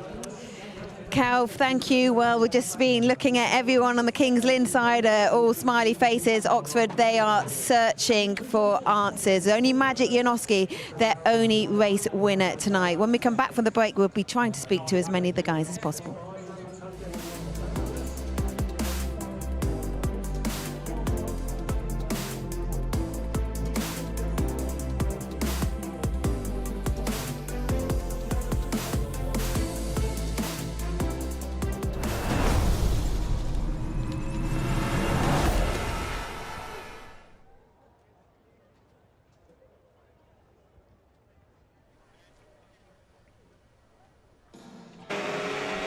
Heat 15 at Perry Bar with Leicester with the points in the bag, 47 and 37 in front, and they've made the start again with Max Frick and Sam Masters. Mujelak in red and Jepsen Jensen in blue trying to split them up. This was a really good race actually, with Mujelak throwing it all in. Jepsen Jensen in blue in real trouble on the third bend, but watch out for Mujelak here in red going round the outside of Max Frick, who have been unbeaten so far. Mujelak with a move round the outside, then the cut back off the second bend going in between the two Leicester riders. Sweet move by Tobias Mujelak for a shared heat in Heat 15, confirming a 10-point win for the Leicester Lions, taking it by 50 points to 40. Let's hear from the two team managers. Leicester Lions team manager Stuart Dixon, a lot closer than when you came here on opening night. A real battling performance from the boys, with everyone contributing in the end. Yeah, a lot closer than it was the opening night. Fully expected it to be the case. We got a very good start, obviously 8 points off after 2 races. We kind of let Birmingham back into it, to be honest, with a bit of misfortune here or there. One or two things we need to be cuter at as well on the track. But all in all, I'm happy. We got the win, 2 points on the league table, a further 2 points on the league table, and my whole team contributing throughout, which is pleasing. Yep, certainly so, and it's a second away win in the ROWE Motor Oil Premiership in the space of a week as well. Yeah, which is important. As I said, without being disrespectful, other clubs will target coming to Perry Bar to try and win. I know that the dogfight that we're in for what we're trying to achieve this season, we're trying to get to before it gets to the serious stuff. We just need to keep doing what we're doing. We are doing well. Points throughout the team is a pleasing thing.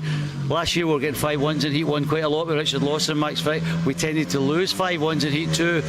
Very pleasing tonight to see my reserves getting a 5-1 in Heat 2. Birmingham Brumies team manager Chris Adams, a 10-point defeat in the end here at home to Leicester. Your assessment of that one? Well, it was a little bit better than the last time that Leicester was here, but not much, to be fair. It was an awful start in our first 2 heats, but we sort of managed to claw it back a little bit in the middle, but we just tailed off at the end. Like you say, you have to try and get yourself out of this losing habit as well. It was something you experienced when you were assistant here last year. So what have you been saying to the boys after that one? There's been lots of issues. Obviously, we're missing Mate. That's a big kick to us, really. And there's a few issues which they had. Last time we was here, it was a blue groove and dust everywhere. So track staff has tried to accommodate for that. So that the track's a little bit different, but no excuses. Leicester's a real good team, and yeah, very very tough to beat here, especially with them lot.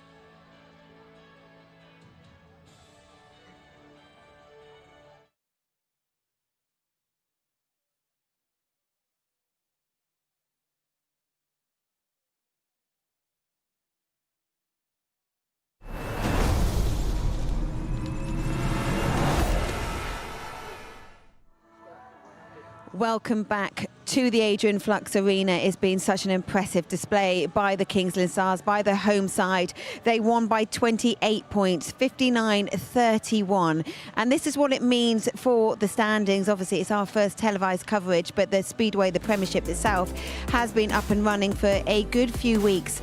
Is Ipswich Witches at the top of the table on 12 points. Belleview Aces second on 7. Sheffield Tigers third with 6 points. Leicester Lions getting the win tonight. They've got 6 as well. Then Kings Lynn Stars with the win. They're on 4. And Birmingham Brumies, Oxford Spires desperately looking to get off the mark. Let's hear from Jan Kvek now. He's with Scott Nichols. Yeah, thanks, Abby. I am with Jan Kvek. Jan, you are the cabin master rider of the night, unbeaten by an away rider. Phil Morris is going to come in and hand you your award and your bottle of bubbly. Great night for you personally, Jan. I'm very happy. I feel much confident than last race. I'm very happy for that win. Everybody from the team scored many points, and always when we score many points, we are very happy. Definitely so, and also this weekend you have the Grand Prix, so great confidence booster for that. Yeah, I'm looking forward. I enjoy every race. I still learn. Every race is for me. I get so many experience, and I'm looking forward, and I can wait for that race. Well, thank you very much. Every day is a school day. Abby, over to you.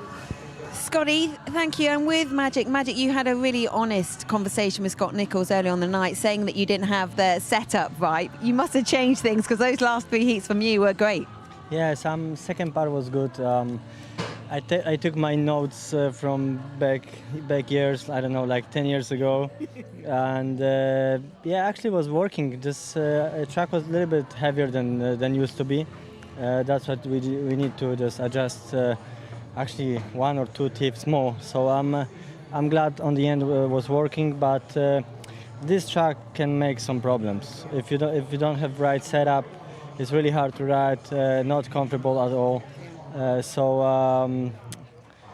Feel not so good for my team for the points what we score, but I believe I always used to be a believer, so I believe we can turn that soon and start to win some meetings. Yeah, Magic, you were the only shining light for the Oxford Spires, so you need to inspire your team. I thank you for chatting to us, and we will see you very soon. We're going to take a very short break as Magic waves a kiss goodbye, and we'll be back very soon.